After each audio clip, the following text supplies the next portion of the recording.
I'm Nick G. Nick G. I'm a dude on the couch. That's my thing. I know what I can pick up from a couch. Why don't people who get paid, who have been educated, why don't they know to look for things the way that I look for things? You know what I'm saying? I'm just some dude.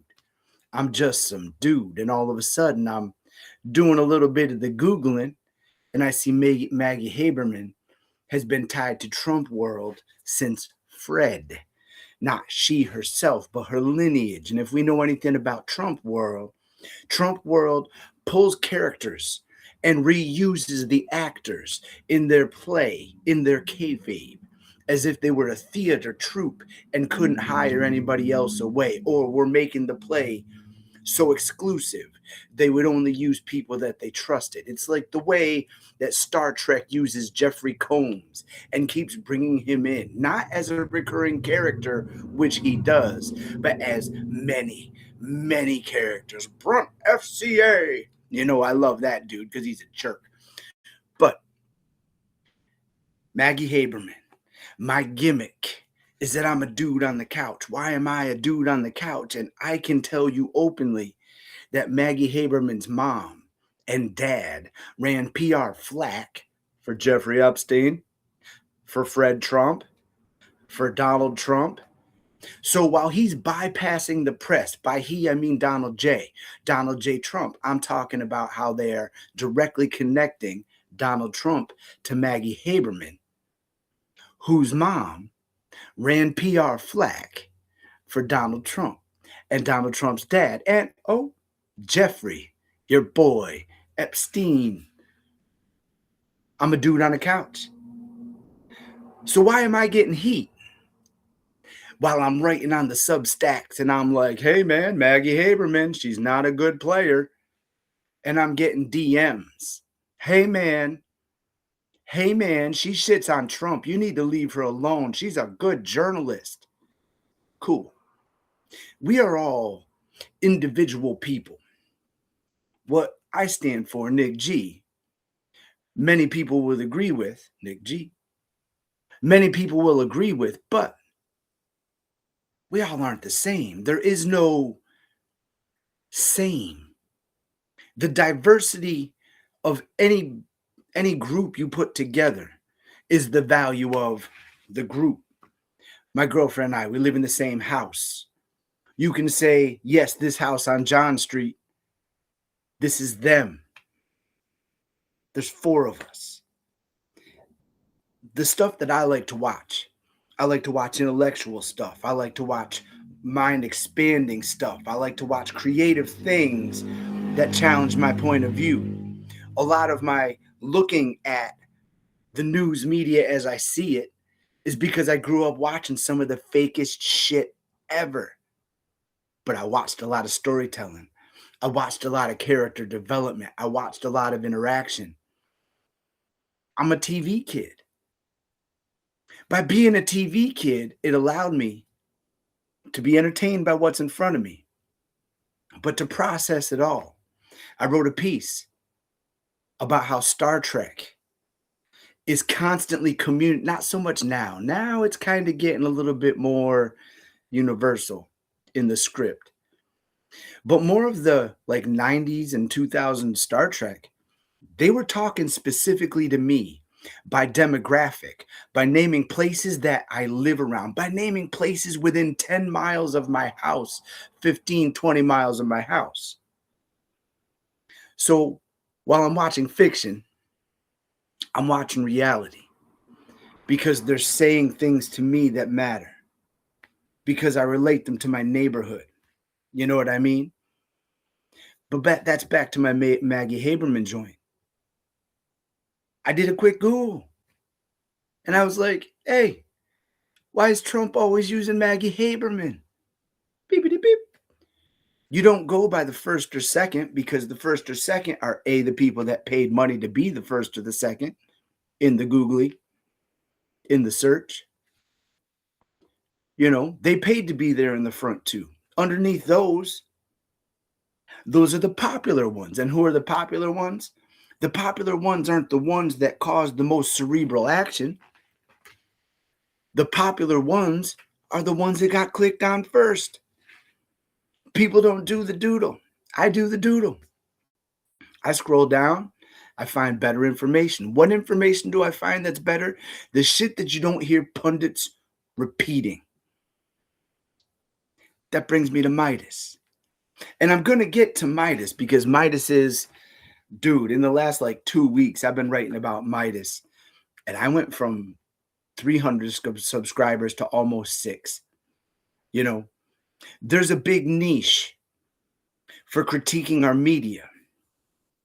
It's easy to shit on CNN, who is now bought and owned or whatever, controlled by the Ellisons, who control TikTok, who, there's also the monetary ownership of Meta, which is fealty to Trump. I say Trump as the figurehead in the same way that I speak about Jack Tunney being the former president of the WWF. He was the guy that came out that let you know shit was serious. He was the figurehead. This scrawny announcer, Vince McMahon, was actually the guy running the show while a very important president, Jack Tunney, came out to make a call. You dig what I'm saying? Because I'm a TV kid, I'm able to see dynamics because I've seen scripting, I've seen plays that lead to that. Donald Trump is not the guy. Donald Trump is, and I compare it to a Star Trek episode, Patterns of Force. Donald Trump is the incapacitated leader with the title, with the banners. You dig what I'm saying? With his name on stuff, with his face, with his likeness. But as John Gill in the episode Patterns of Force by Star Trek, Donald Trump is incapacitated.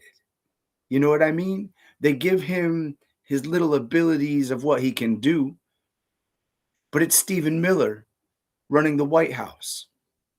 It's Stephen Miller, an unelected guy, a guy who referred to Donald Trump being elected as his coronation. Stephen Miller is Melicon because Melicon is the guy from the episode Patterns of Force. Nobody speaks to Gil but Melicon. And then some schmuck, which is, we have so many people. We talk about people being paid to say the thing. No, there are so many people trying to be paid by saying the thing. I mean, we had that on both sides. You had like, I don't follow the right-wing people because I feel like the more we talk about them, the more credibility we give them. But like, they were being paid by Tim Dillon, maybe. Anyway, they were being paid by Russia. Not, Vlad whipping out the wallet and dropping dollars in somebody's palm. But Russia was approving of their message. So Russia made ways through programs to give them money for the message. Yes, wow, I'm making $1 million per my joint. You know what I'm saying? They weren't connecting that the shit that was coming out of their mouth was valuable enough to somebody, and this is why the stock market is real. Russia was paying for that stock. They were investing in that stock. We have that on the left too. What's up, dudes? It has been a minute. We have that on the left also. Brian Tyler Cohen, David Pakman. You know what I mean? Those were people who were doing that too. Your message is so good. Let me give you money. I remember Elizabeth Booker Houston. She ended up coming out. Okay, look, I was in, but I was just trying to promote my own shit. And she wicked went out and made a big emphasis. No, this is not me. Whereas David Pakman turned it into a campaign of fundraising and grift, as did Brian Tyler Cohen. Fundraising and grift. Now I'm gonna quickly mention them too, because this ties into my Meidas joint, and it's important that I get to this Meidas joint. But David Pakman and Brian Tyler Cohen have turned this White House website where it names off like many, many of our favorite Democratic leaning mouthpieces. Many. Brian Tyler Cohen turned this into a book selling campaign. I like some of his content. I like when he meets up with Glenn Kirshner and lets the smart guy, experienced guy talk. I like it when he meets with I don't know, man, other people that he meets with, because I kind of stopped watching his product, so I'm losing him. But I have been seeing him in this last like week and a half. Brian Tyler Cohen is giving himself the Hassan Abi rub. Now, Hassan Piker is my motherfucking dude. I like his perspective when he speaks on things. For anything, he is a political science. He has his degree in political science. He has his degree in communications. You know what I mean? He is very educated. He has a very progressive standpoint. And now, while people want to put the DSA, bro, David Pakman is a chump. If you don't like Scott Jennings, you don't need to like David Pakman. If you don't like Sean Hannity, you don't need to like David Pakman. I see them in the same vein. They are a character that they put on the screen. Now, while David Pakman may be a true believer in liberal causes, he's really a money-grubbing guy who just likes the attention while he talks about this stuff, which will eventually bring me to Meidas. But David Pakman should not be trusted. He's a narrative. Let me tell you about David Pakman. When it started coming out that he was being paid by APAC, this dude comes up, APAC. He couldn't pronounce it to save his freaking life. And I'm a TV kid, dog. I just sit and watch these videos. And when I want to, catch a little bit more, I'll watch it again. And so I don't just watch it again on my own. I'll watch some Kyle Kulinski watching that video. I'll watch some Vanguard. And if you don't watch the Vanguard, for me, it's like having Beavis and Butthead, a very cool Beavis and Butthead, on the couch with me watching music videos while we talk shit about the videos I've already watched. So by the time that I get to a video with the Vanguard, I've already watched the joint, the original, the Kyle Kulinski, the Hassan Abi, and so I'm watching these guys give their context.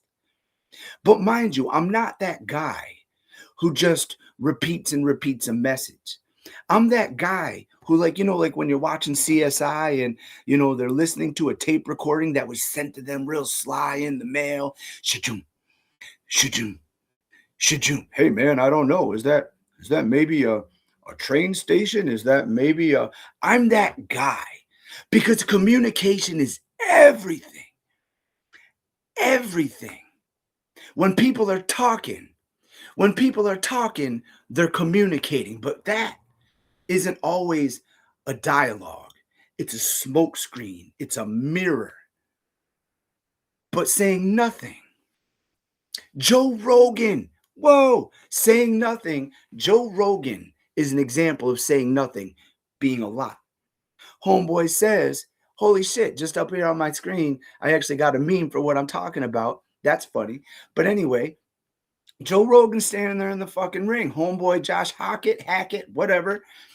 He's a cosplayer. He's a character. When he was barfing at the weigh-in, that wasn't barf. It was a gimmick. Y'all don't get a gimmick? That's how people in wrestling sell t-shirts. That's why I put my name on my shirt when I go to work. You don't know anything about me. I just walked into your town. But my name's Nick G. And I want you to buy my shirt before you go home. So that's this UFC guy. He's a gimmick. So everybody's like, yeah, Michelle Obama's a man, am I right, America? It's a gimmick. That's why Logan Paul is great in WWE, aside from him having a very, very skilled ability. Cheap heat. People just don't fucking like him. And you know what happens when you pay somebody to come out in the middle of a ring and be a dick? People will pay money to watch somebody beat the fuck out of that dick. You know what I'm saying? It's like it's like Colonel Parker selling Elvis pins, but Colonel Parker also selling Elvis I hate Elvis pins. You cash in at both ends. Which brings me to Meidas. Wait, just want to check and make sure. I want to greet everybody in the chat. Thank you for joining me. I don't have a lot of people, but that's okay. I don't speak for a mass conversation. I speak so I can get the words out of my head into somebody else's head. Because I'm just sitting in a room by myself. I'm just sitting here chilling. My lady's gone to work. Her kids have gone to young people things. So it's just me here. And so what do? I watch stuff. I read stuff. I listen to dialogues. I listen to conversations. You know what I mean? One of my biggest kicks right now is listening to people who are first generation Americans from immigrant parents who moved here from different countries in Africa. You know, listening to people from Ghana, listen to people from Nigeria, listening to people, you know, who have their different factions even within those spaces. You know what I mean? I'm listening to American people who we celebrate with the King's English, who have lineage that they know about in Africa. To the same point, I listen to people in America talk about their lineage in America, right?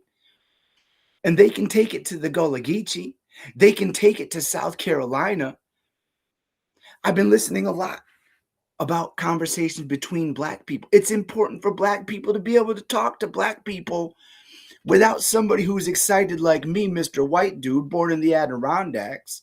I never experienced whiteness until I got into the Marine Corps, and I had a Black roommate from Mississippi. And there was one day where we silenced the whole campus at Camp Pendleton that was in ear reach because, you know, we had our door open, all the doors open to the outside. And me and this Mississippi dude are going back and forth. You don't understand what it's like to be Black. And I'll be like, bro, you don't understand what it's like to be white when you leave the fucking room knowing I don't agree with them, but I'm down with you.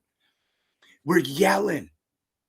We were yelling nose to fucking nose as I'm speaking, spits dripping off my lips, hitting him in his face with the bumps because they made him shave regardless of having the medical chit that Black men have when the way their hair grows. Because the military is G.I. Joe. You know what I mean? What is GI? Government issue. You know what I mean? You aren't an identity. You are a literal heartbeat with really fly Cadillacs on your feet.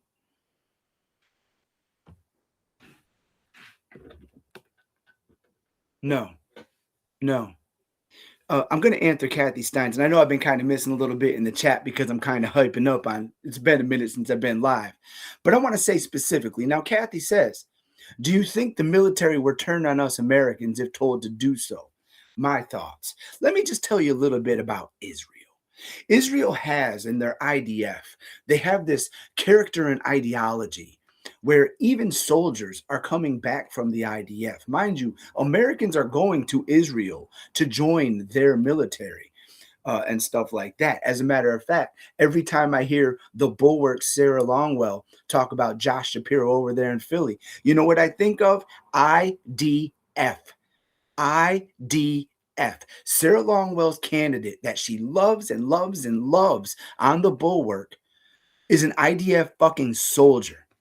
So what I branded the Sarah Longwell Democrat is corporatist, is Zionist, and if you love the people of color in your life, if you love the Black people, if you love the brown people, and I'm going to say the people of Africa, because the Middle East is as much a concept that white people came up with as whiteness itself. But if you love people who are trans, people who are gay, people who are brown, people who, you know, are from, the northern parts of Africa, the southern parts of Europe. You know what I mean? If you love them, you don't want Josh Shapiro because Josh Shapiro is a Zionist. Zionists are white, bro. We're in America and we have America to compare America to. When I hear people talking about the Holocaust and they start talking about Hitler and they start talking about Auschwitz. Hi, Nick Guyette here, dude from a place where the literal patriots, and I'm talking capital P patriots, decided they no longer wanted to be servants of the King of England, and the capital P patriots that come from and are buried on properties around my home, those capital P patriots are where I come from. You know what I'm saying? So we go back. We go back. And we fought. We fought so that we could be free, so we could be equal, so we could pursue happiness. Now, mind you, within the culture, there was slavery. Within the culture, there was us and them. I mean, my aunt married an Italian man, Uncle John Barbaras. And my grandmother, whose last name's Craziola, right, to Italian people, my gram referred to that Italian man as the nigger. Do you know what I'm saying? Because there was that kind of cultural diversity that when she came to America, a dark-skinned Italian man was them compared to our very light complexioned Italian family that we come from. Do you know what I'm saying? We are in a dichotomy right now. We are in this place where we're trying to find this universal America, where what we should be learning is that much like how you have the Middle East, we have the Middle East. There's Israel. There's Iraq. There's Iran. Dude, if I go if I go 3 blocks that way in Hudson Falls, New York is not big. You see a societal shift from the good end of John Street to the bad end of John Street, which is where they have all the children outside playing with the toys. The toys are all broken. There's no parents. There's dirt on their face. They're running across. They're chasing dogs. You know what I'm saying? 3 freaking blocks away. And we talk about a country like Iran.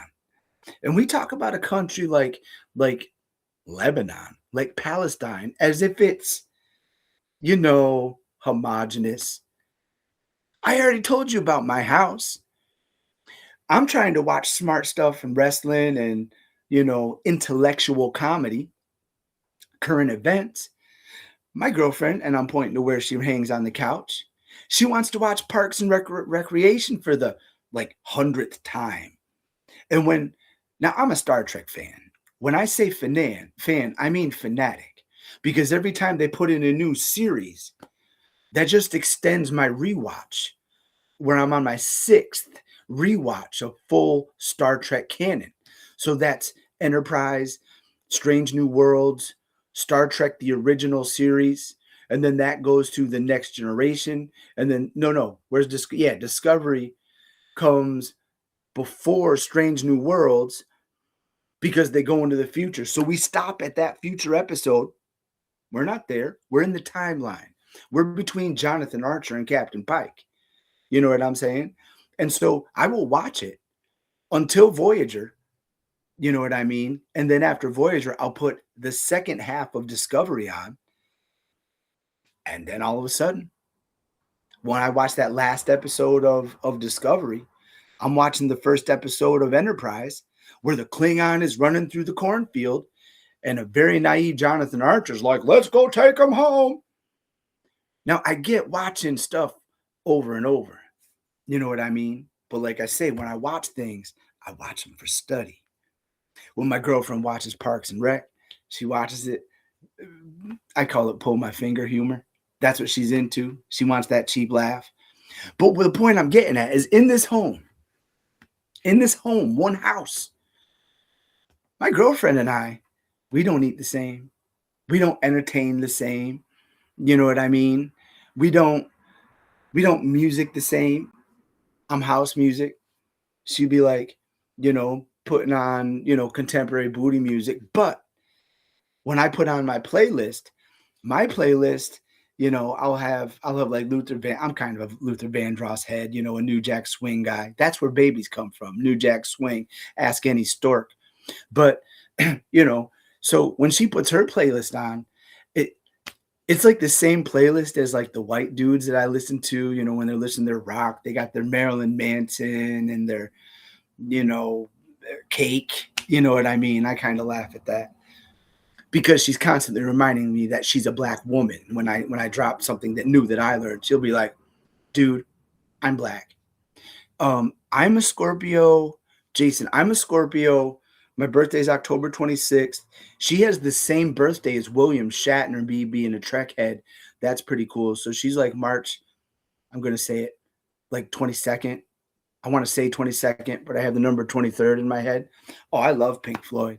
As a matter of fact, I had a 52 disc changer, right? A 52 disc changer. So it's like this whole thing. And I had all my CDs, my Pink Floyd section, and then all by itself, I had Fiona Apple Criminal because I didn't want her to contaminate other music, and she was fucking awesome. That is a perfect vibe CD, Fiona Apple Criminal. I'd play it anytime. So I'm getting wild, but I definitely want to keep in. I want to talk about Meidas Touch. By talking about Meidas Touch, I think that I'm bringing up something very important that we as our constituency of intellectuals, our soul people that we are, our individuality, our independence, where we have come from unplugging from watching CNN and MSNBC because it was that at the time.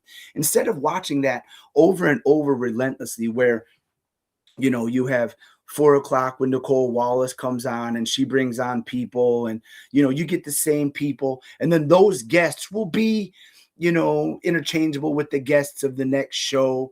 I really don't count Katie Tur as being, even though she's on that progressive channel, because I literally hate Katie Tur. Like, I remember before the election, like in my head when I'd see Katie Tur clips, it'd be like I could just imagine her with like the Nazi hat off to the side. You know what I mean? I like that. That's the way that I see her. That once the Nazis are in power, I see her being like, "Yeah, aren't we all?" You know, Katie Tur is just that. And oddly enough, I see Chris Hayes that same way. I do not like Chris Hayes. He was my dude. I loved Why Is This Happening? I loved all of his content because I genuinely felt like he was my contemporary. We're like the same age. I grew up in the 90s. In the 90s, black culture became popular. Older heads were like, yeah, let me tell you about this. Younger heads were cool because they were trying to show off what they had picked up and teach until white people got to blackness. But that's what I picked up, the education, the community. You know what I mean? And then, so Chris Hayes grew up in that era where we were white people in a white culture being exposed to black culture and was highly curious. I really related to so much. He went to school with, what's his name? Manuel Miranda or whatever, the Hamilton guy. He went to school with him. As a matter of fact, Large Professor, there's a major rapper who Chris Hayes tells a story used to bully them in school. And I kind of enjoy that too.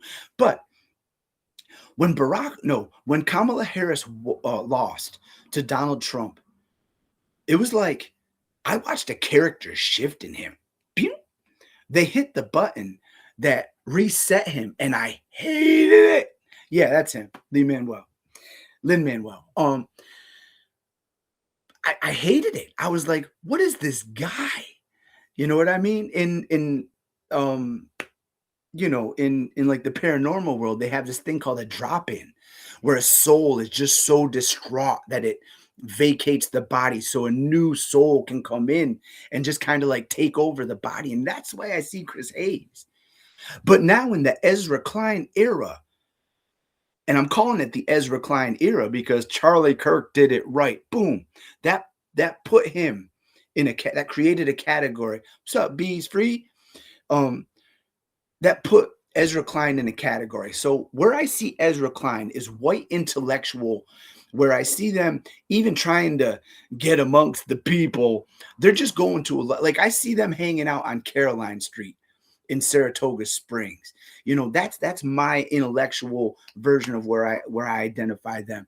Them hanging out in a college town in the bar in trivial night, and they're just the old heads smashing everybody because they're already educated and they're looking at these young kids taking all their money and beer. That's the way I see them. So the Ezra Klein, the John Favreau, the Chris Hayes, and let me also help you identify them because yesterday was Juneteenth. So what? Chris Hayes had an interview with Ta-Nehisi Coates. Tim Miller had an interview with Ta-Nehisi Coates, right? So that's the intellectual white boy's black friend, Ta-Nehisi Coates, unless they're trying to talk about elections. Once they start talking about campaigning and elections, that's when they bring in Stacey Abrams, and that's their black friend. You see him on Chris Hayes, you see him on Jen Psaki, you see him on Tim Miller, you see him with Ezra Klein.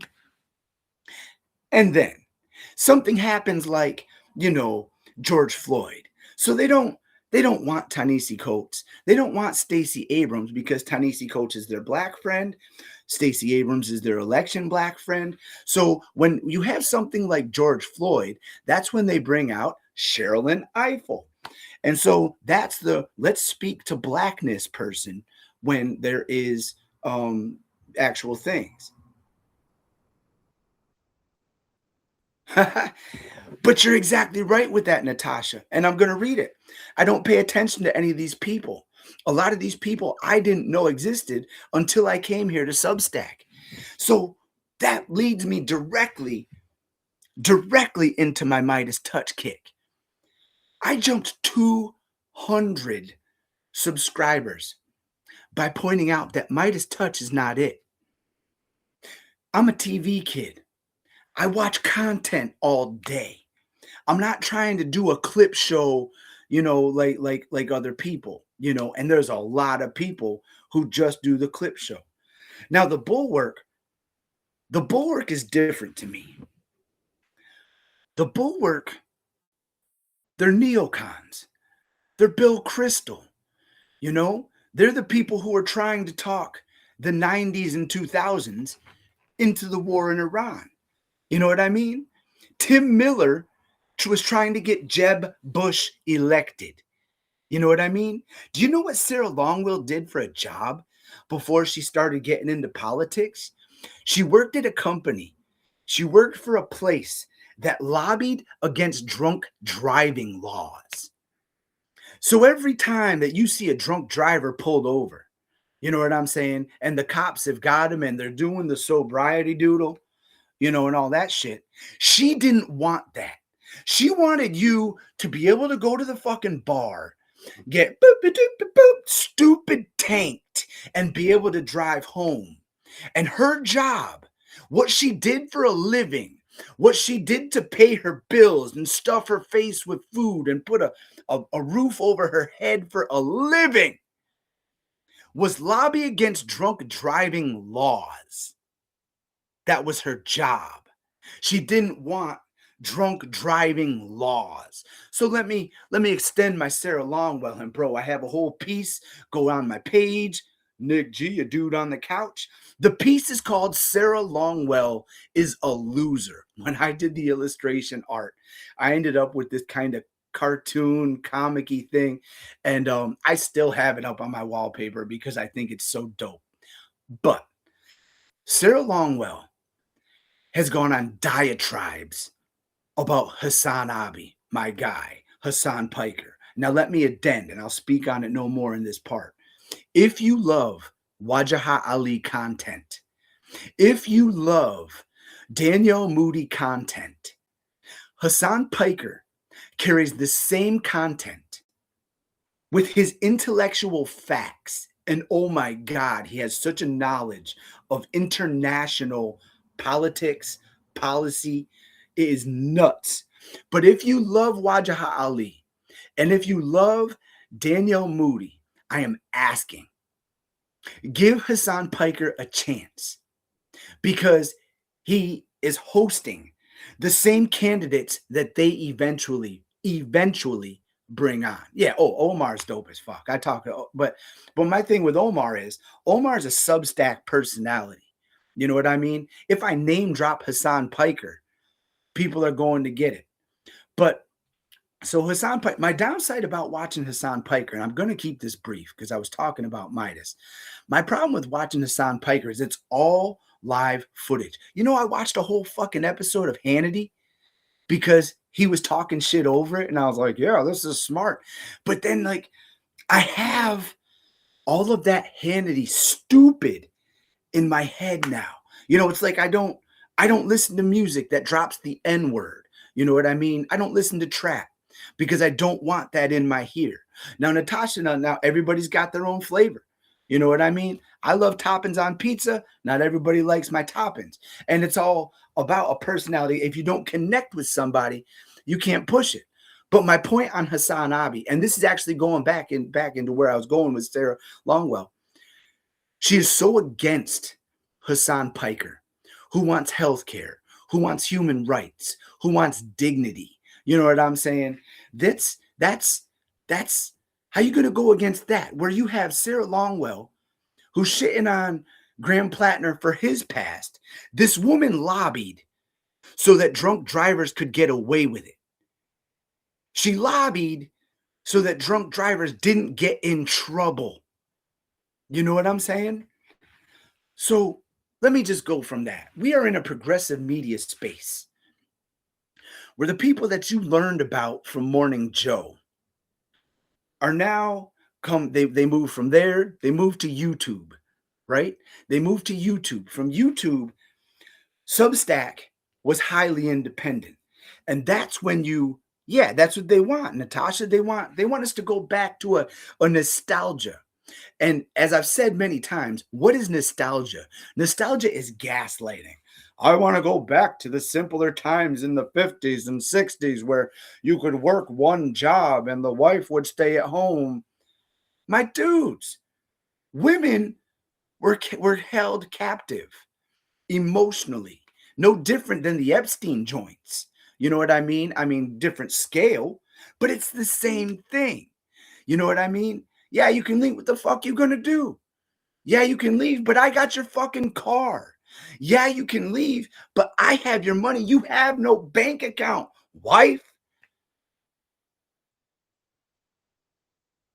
Nostalgia's a motherfucker. So I'm going on to Midas. We are all starting to circulate in the Midas environment.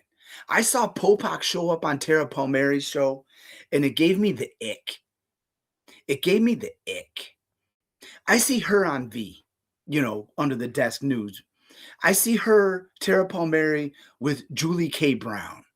I see Tara Palmieri as one of the journalists of our current right now, who in the future we are going to herald when they are on a production.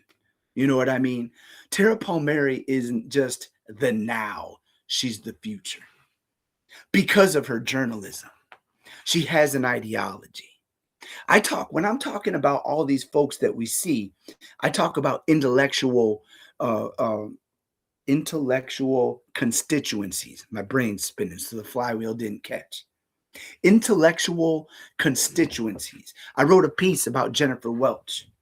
I know that she doesn't want to be president because she wants to just hang out online and talk shit. So I stopped at that point. Now I just see Kathy mention Jessica Denson.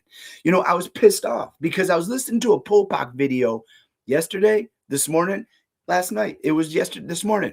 I was listening to a Popak video, and he was talking about how E. Jean Carroll was the only woman to ever have defeated Donald Trump. And I'm like yelling.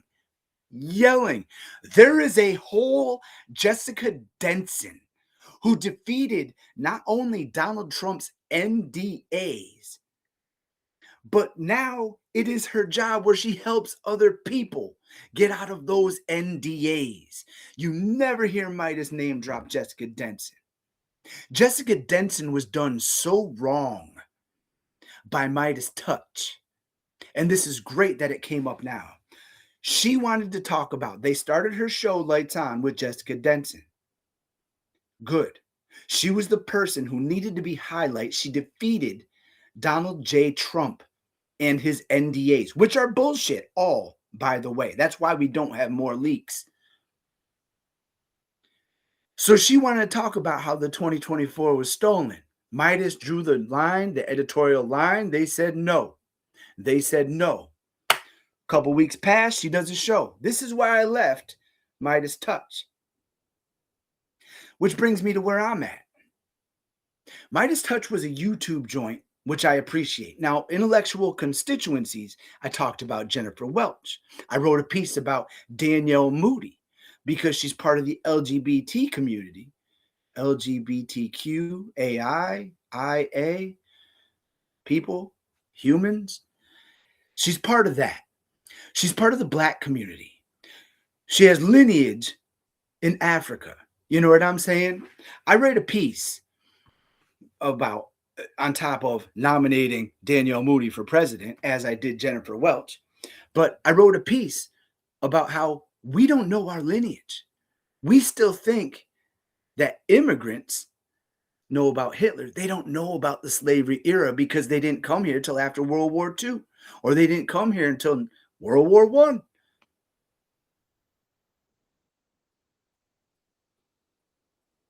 Okay, Natasha, I'm gonna go on that also though.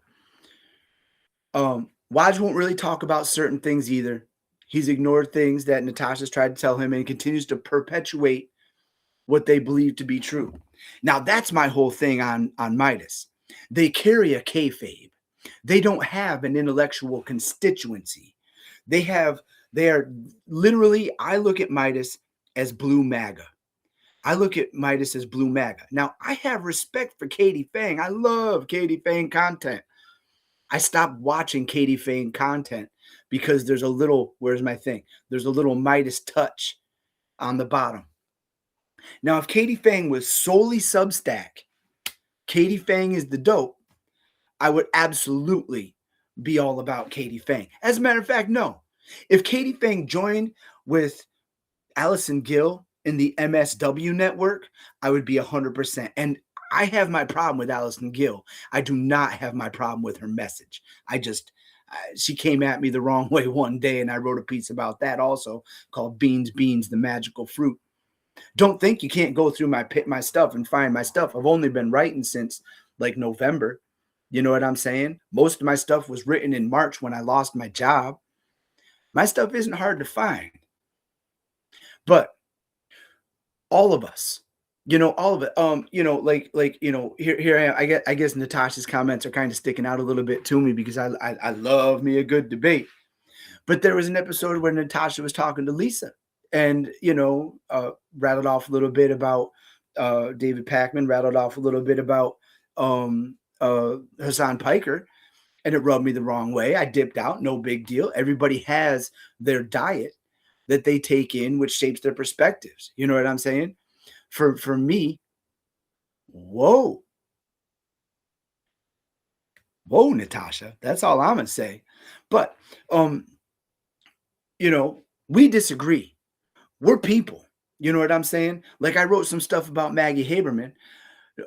No, I just love debating. You know what? It's not so much, Natasha, that I love debating. I like the discussion. I like the mixing of ideas. You know what I mean? You throw in some flour, some water, some salt. You know what I mean? And at the end of that need, you get bread. And that's kind of me. You don't know who David Pat? No. Lisa said that. Lisa said that, and she kind of hyped him up, and that kind of made me, you know what I mean? Because I think he's a sellout. He's a complete sellout. I was saying, he had that episode where he was having trouble pronouncing APAC, something that he's actually covered many times before. What he did not disclose is that his brother actually works for lobbying firms who lobby in favor for Israel. You know what I mean? He didn't disclose that while not knowing how to pronounce APAC.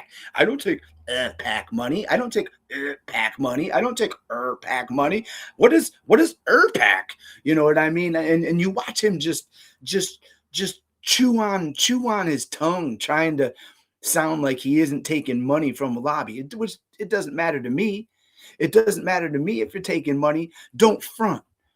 Don't front. David Packman is a front. And that's what brings me to Meidas Touch, man. That's what brings me to Meidas Touch. No, no, no, no, no. Let me not get to Meidas Touch yet. Because I talked about Jennifer Welch, who gives us her ideology every episode. You know where she stands. You know that she will stand at the podium giving the State of the Union, and she's going to tell you who's being a bitch on racism. You know what I mean? You know that's where she is. You know she'd speak out for the people in Gaza. You know what I mean? The Palestinians. Same thing with Danielle Moody. We hear her campaign every day. Now, me, I'm an Urban View fan. Like I listen to it. You know what I mean? I can watch 100 videos of white people say the same thing while they show clips of CNN, Fox News, and MSNBC. You know what I mean? But when I'm listening to Urban View, I'm listening to history. I'm listening to content. I'm listening to organization. I'm listening to education. I'm listening to people who are highly, highly, highly credentialed people who don't show up on your screen ever. When I say we need a black woman president, I can't even tell you how many people, I don't know how I feel about it. Kamala. Bro, Kamala Harris is pluribus unum of black women in the United States. So I wrote a piece. So I have my Jennifer Welch for president. I have Danielle Moody in 2028. So my latest piece is Laree Daniel Favors for president. Now, this is a person that should be on your radar. As a Caucasian person, I can listen and I don't get offended when she's talking about whites. I don't get offended when she starts talking about the righteous Caucasian folks like myself who speak out. You know what I'm saying, in these spaces. I don't feel that, because that's my job. That's my job. That's my job to talk about how Wall Street was the place that they sold slaves, and now we're hyping it up for AI, which is treating us all human beings as slaves. Wall Street is named after, get this, there was a tree next to a wall that people met up to sell slaves. So when you hear Donald Trump and everybody, well, Wall Street, think about your corporate news that you watch, your evening news that you watch. Think about the shows that you're pushing on to catch the events of the day, talking about how the stock market and Wall Street's doing. And you know what they're saying? They're saying in a place where they sold black people, human beings, we're going to pretend that all this stuff is worth money. It's literal fiction. Wall Street, the stock market, stocks, you would get a cut of the product that you were investing in. We don't have that now. Now the stock market is basically NFTs. I don't know if any of y'all got caught up in that NFT shit, where you'd have a GIF, you'd have a moving little image. I remember this one guy, yeah, it's like a monkey smoking a cigarette. I created it. I got this much money. I'm like, my dude, it's a con. You con somebody into giving you money, and they're going to try and con to get their money back. That's the stock market right now. AI is holding us afloat. We don't have honest conversations about AI. You know what I mean? We talk about AI as if it's war games. Do you want to play a game, Matthew Broderick? We talk about AI as if it's the Terminator. You know what I'm saying? It's not the term. Sarah Connor is not coming to my house to help. AI is a fucking word calculator that wants to anticipate your next expectation. Full stop. Full stop. My washer and dryer have AI. Are they going to attack me in the middle of the night? No. They're going to tell me when there's too much humidity in my dryer. You know what I'm saying? When I'm watching Meidas, when I'm watching Kara fucking Swift, boom, that was my brain blowing up because it makes me so mad. It's kayfabe, baby. It's kayfabe. It's like watching Bobby Heenan talk about how he was hanging out with Rick Rude the other day. That's the same as when I'm listening to Kara Swisher. Oh, I was talking to Elon Musk. Bitch, you were hanging out with a fiction writer.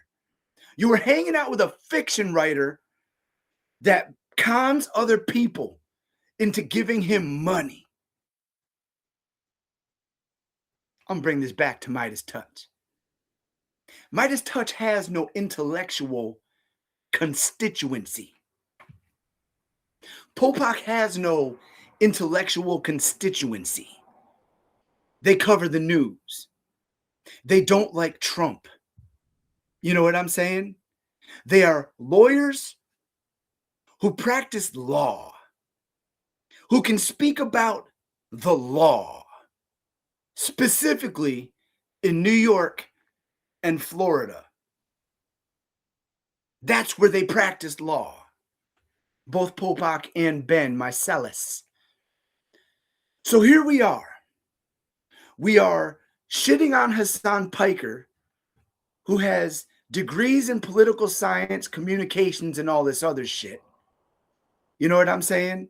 We shit on, we dismiss people like Danielle Moody in the mainstream. Now, here we are in Substack. We have our own celebrities. You know what I'm saying? Dana Dubois, I consider a Substack celebrity. You know what I mean? Same thing with Lawrence. Danielle, I've been following her for years, long before Substack. But to me, she's a Substack celebrity. Wajahat Ali is a Substack celebrity. So Meidas Touch is taking their YouTube following, which to me, having done the dirt, like I keep going back into my pieces and rereading them because I like to watch my progress. And as I'm doing it, I'm like, man, I was onto something here. The Meidas Touch started as a PAC. A PAC that was going to split its money with Biden. No, it was going to give its money to Biden. Ended up splitting the money with the Biden campaign.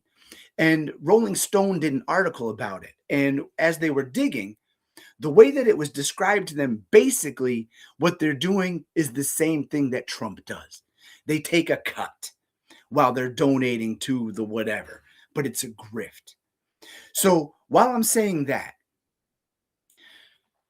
they were independent. They were shitting on people. Yeah. I see y'all going off in the chat, and I want to get into it, but I don't want to keep losing what I'm saying. Meidas Touch started out anti-Trump, pro-Dem. So that's where the blue no matter who comes in. We had so many individual people. Like I think about Shen Wu. I know Siri Crow is somebody that I see individual, but I don't see promoted by Meidas. I don't see Shen Wu promoted by Meidas. Anyway, they've lost all their independence. You know what I mean? I get that they're not, but I mean, they even got like a Soros bump, and I don't want to sound like a right-wing guy, but they got a bump from big money. You know what I mean? It's so as they're losing their independent people that they are no longer pushing, you know what I mean? They're gaining their Katie Fang. They're gaining their Scott fuck's his name? McFarlane. You know what I'm saying? So you have a corporate media, and then you have a corporate media. I don't think Lev is with Meidas. I think that they have a partnership, but that brings me back to my Tara Palmieri and Michael Popak. Like, to me, you know what it looked like to me? When an old guy goes to the club and tries dancing with the young mamas. That's what watching Popak with Tara Palmieri was like. You know what I mean? It just I just didn't think that it fit. Now, I wrote a piece where I was shitting on Midas, and I got more I got more feedback. I share my screen. Do you guys see my screen?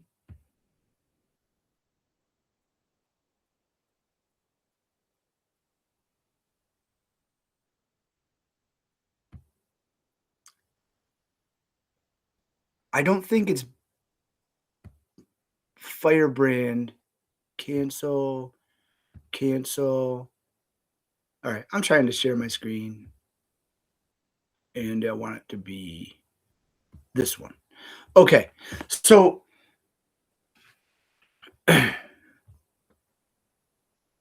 oh, that's my patterns of force. Okay, so I uh I wrote a piece about Midas, and it went nuts. Like, I was getting DMs from actual writers whose stuff I really, really respect, and it was some of the best stuff. Now, while I'm saying that, I very recently got a message from somebody, and they were like, "Dude, what's with the dark turn you took? All of a sudden, you're just really into all this negative stuff, and you're ripping down all these progressive people." And I was like, "But I'm not. I'm warning the progressive voter that we're being duped. We're being duped." You know what I mean? And so this is the piece that I wrote. Midas touches a racket. And I'm going to kind of go through it real quick because I literally turned on this vid so I could cover my Midas couple of weeks, June 1st. So here it is, the 20th. So for 20 days, I've been on like a real Midas kick. So what started me is I was watching a vid, and it was Michael Popak. And Michael Popak says Wolf prepares a major move in the Melania Epstein lawsuit. Um,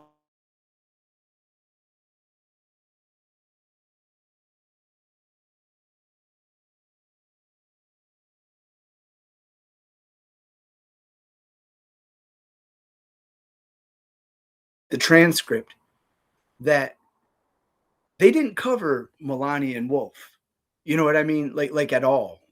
It was like a minute. He mentioned it. That was it. Then there was a full like 18-minute interview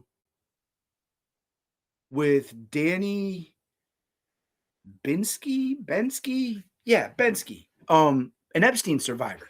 The literal content of the video was an Epstein survivor, but they linked a Michael Wolff Melania headline. You know what I mean? I clicked on it. I want to know about the dirt. So I watched this video, and it was the Epstein survivor, Danny Bensky. Eventually, Katie Fang takes over with a clip show. And then Michael Popak comes on at the end. Yeah, we're Midas Touch. We're legal AF. Give us money. We're awesome. Peace. And I'm like, that's bullshit. Because, like the day before, Katie Fang, not the day before, Katie Fang previously had filed an actual legal document against the Trump administration saying, by y'all not releasing these Epstein files, I can't do my job. You are harming me. Katie Fang, one individual, files this document. So there's a whole video of Ben Midas Touch sues the Department of Justice. And I'm talking like it wasn't like a couple minutes of the vid. You know what I mean? It was the piece, and it was like at least 10 minutes. And he's going off about Midas, Midas, Midas, we. It was Katie Fang. Katie Fang is the one that filed it of her own volition, independent of any Mycelis or Popak.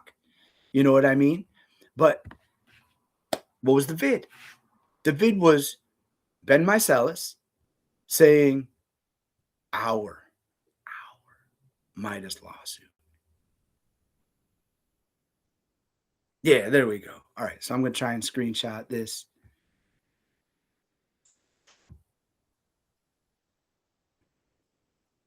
Yeah, you see that? Midas sues the Trump administration in an emergency hearing. But what really happened was this: Katie Fang sued the administration. I find that dishonest. So my piece started. Michael Popak, legal AF. Mind you, legal AF is not legal a fuck as fuck. Like Michael Harriot has his book, Black AF History, which is black as fuck history. Danielle Moody used to have, what was hers? Was hers Black AF? Anyway, whatever hers was, it was AF. My point is, they aren't that. They are legal. So legal AF is legal analysis friends. It's lawyer people. You know, you had your Michael Popak, your Ben Meiselas. You had your Luigi's lawyer in Tifolo. You know what I mean? You have Dina Dahl. Yeah. Um, and so yeah, woke AF, which meant woke as fuck. Because if you know anything about Danielle Moody's content, yeah. So that was my initial piece, and let me tell you, it was eye-opening. People really have a problem with the Meidas touch. They really have a problem with the Meidas method. Now, I know from doing my stuff, when Meidas started, and I'm talking like under 1,000 subscribers, dude, I remember every drive for the next milestone. I was that early in on Legal AF, the show. And they studied the Trump method. Their emails, while they mock them, I love you. Do you love me? If you don't send me money now, we won't be able to stop fascism. Trump sends those emails, they would cover them. When you get emails from Meidas Touch, it's very similar. You know what I mean? We need you. You need to be part of the Meidas Mighty. You know what I mean? But there is no constituency. There is no platform, no campaign. Now, a lot of you might argue, but I don't watch them for that. I watch them for the news. No. Think about all the people you see on the news. Every time they're selling a book and they're up on CNN or MS Now, every time that they're running a campaign, you see them on Morning Joe and they greet them as if they're the best people ever. You know what I mean? That's what we do. And that's how we learn who our people are, but we aren't learning their content. Jennifer Welch is a known content. Danielle Moody is a known content. Wajahat Ali is known content.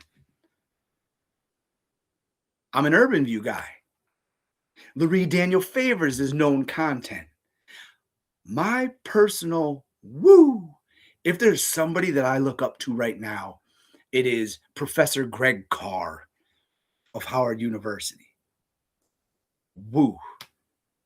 That man has a constituency. Let me help you. It's black. But that's his platform.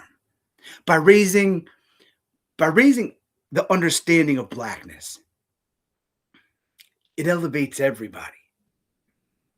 The Japanese people in California who were interned, they got the reparations.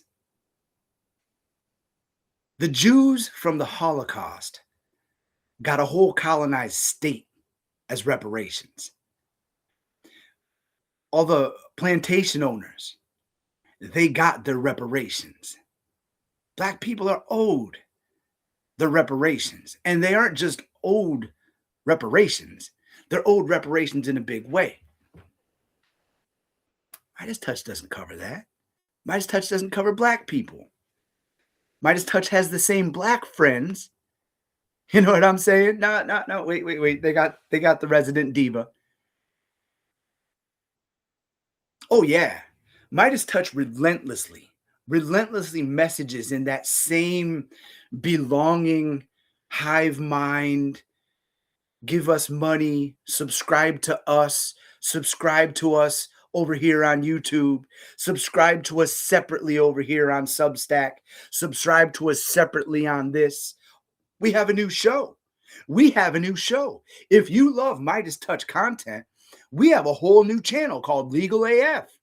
So you subscribe to Legal AF, you subscribe to Legal AF on YouTube, you subscribe to Legal AF on Substack. As a matter of fact, in December, and this is when Lev lost his shit, because Michael Cohen was still a part of Meidas. You know what I mean? And Lev lost his shit. You got my son on Michael Cohen's show. He's in the fucking Epstein files, and they had beef. And this is what opened my eye to Meidas. Now, I always had my discomfort. with Meidas because of the grift. As a matter of fact, I'm a Star Trek fanatic. And there's a Star Trek show called Trek Geeks, the best Star Trek show. For 45 minutes, you get 10 minutes of conversation and 35 minutes of pins and other advertisements. I stopped watching a show that I loved the content. Now, Meidas Touch, in 27 minutes, they will talk about stuff that Aaron Parnas will say in 8, a guaranteed 8.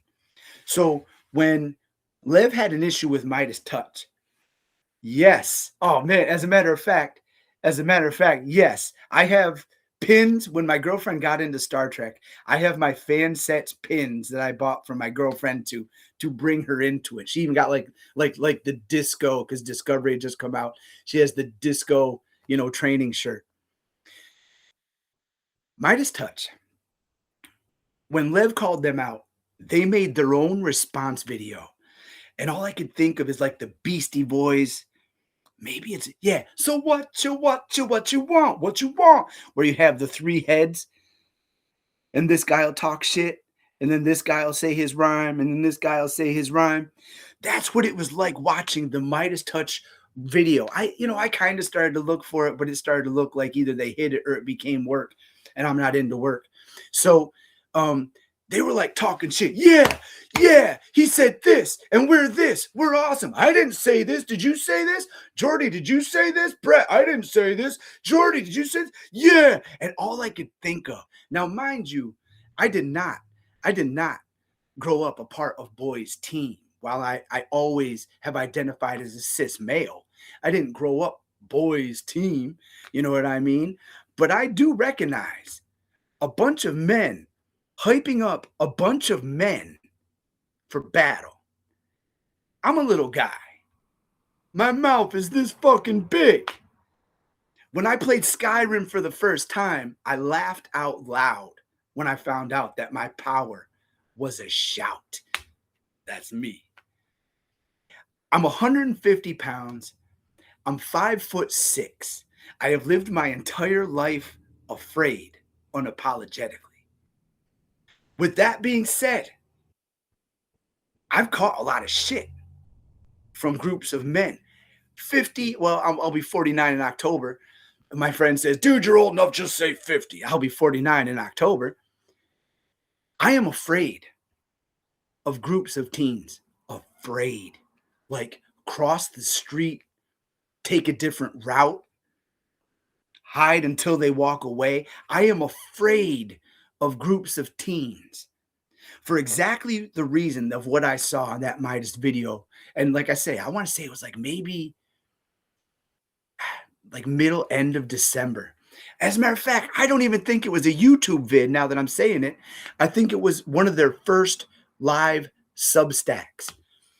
But they made me so uncomfortable. The way they were like, yeah, I never said that. I said this. They never talked about Michael Cohen in the Epstein files had a show on Meidas Touch. and we were debating. We were debating on whether or not Midas was okay to keep him on. You know what I'm saying? And hey, Jason, I'm gonna throw that out there, bro. I'm a United States Marine. You know what I mean? Like I fought. I fought. As a matter of fact, that's why I laugh at all my jobs now where I'm making $30 an hour. I'm like, I don't gotta fight, I don't gotta steal, and I don't gotta fuck. I'm telling you, this is the best job ever. But that's when it put me on the thing, on the map. Midas Touch ain't it. And it was actually Lev Parnas who brought me to it, which breaks my heart because, I love hearing him talk about the Meidas brothers because that makes me laugh. But I think that they're crooked as fuck. So as I'm saying that, I'm talking about my piece. So I wrote that piece. And as I wrote that piece, everybody, people who I follow, people with orange check marks, the solid orange check marks, while not wanting to co-sign on my messaged me to tell me, hey, you're doing the right thing. I see this. I see this. Hey, I feel this way. I had actual multiple, and I do not mean direct contributors, but people who you have watched on Midas Touch videos message me and say, yeah, in my experience. So as I started doing research, I started learning a little bit. So it started making me think in different things. So I start having a different POV. And so I started looking around a little bit. I'm trying to looking through my pieces right now because I didn't realize how many pieces I wrote in 2 weeks. But I'm going up to this piece right here that I wrote that directly names Midas Touch. Midas Touch Midas Touch advertises for Oracle. Now, I don't mean like, an ad for Oracle plays during their show. Here, we're going to take a break while this ad plays. They read. The Midas Touch will report on the Ellisons. They'll talk about the takeover at CBS. They'll talk about the TikTok takeover. They'll talk about the influence that the Ellisons have. And then they're reading Oracle ads, which goes to tell you that they don't believe what they're saying. They're reading the ad. They're getting money from the Ellison family. And then they're taking your money. And it isn't cheap. Like there are some people on Substack who once I got back into this job, first of all, let me just say I make paper. That's my new job. I work in a mill and it is, I couldn't be more excited about the gig. But I make so much money that when I get paid, I forgot that I got paid because I'm not looking for money. So now I'm trying to pay that forward. There are people who I follow on Substack and there's going to be more who every now and then I'll just do a year subscription. I couldn't believe how inexpensive year subscriptions are. I'm like, yeah. And so I'm excited about supporting more people. Midas Touch charges a lot for their subscription. It isn't even original content. I mean, it's original to them, but it's a fucking clip show. It's a clip show where they will show a 2-minute clip and a 2-minute clip and a 2-minute clip. And it's a 28-minute video. And they're putting them out every 90 minutes. And when they don't have something new to say, they'll say, hey, we said some stuff. Want to watch it? Here it goes. And then at the end of that, there'll be 10 minutes of join the Midas Mighty. Give us money. Like, share, subscribe. Follow us on YouTube. You have to pay money. Follow us on Substack. You have to pay money. Subscribe to our not Spotify. What's the thing? Oh, Dead Wax. They were starts with the P. Why is it drawing a blank? I got the icon right. Nope, I took it off. Patreon. Subscribe to us on Patreon. More fucking money. So if you want all of your Midas content, you're paying in multiple places. You know what I mean? But I mean, Brian Tyler Cohen does it. David Pakman does it. Keith Edwards does it. Luke Beasley, Adam Mockler. You know what I mean? Now, what I will say Adam Mockler is separate. He's different. I'm weird about his association with Meidas, but as far as me seeing Adam Mockler's associated with Meidas, that's a step. Trajectory, you just said exactly what's my next piece that I'm going to talk about, man. That's it.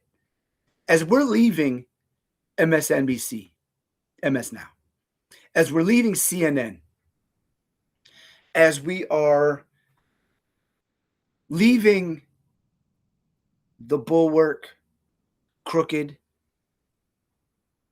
I'm leaving Meidas. I'm still watching. Don't get me wrong. I still watch the content.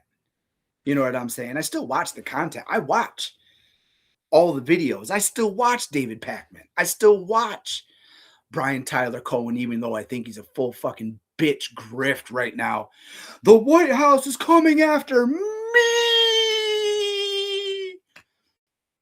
Buy my book. Let me do tours.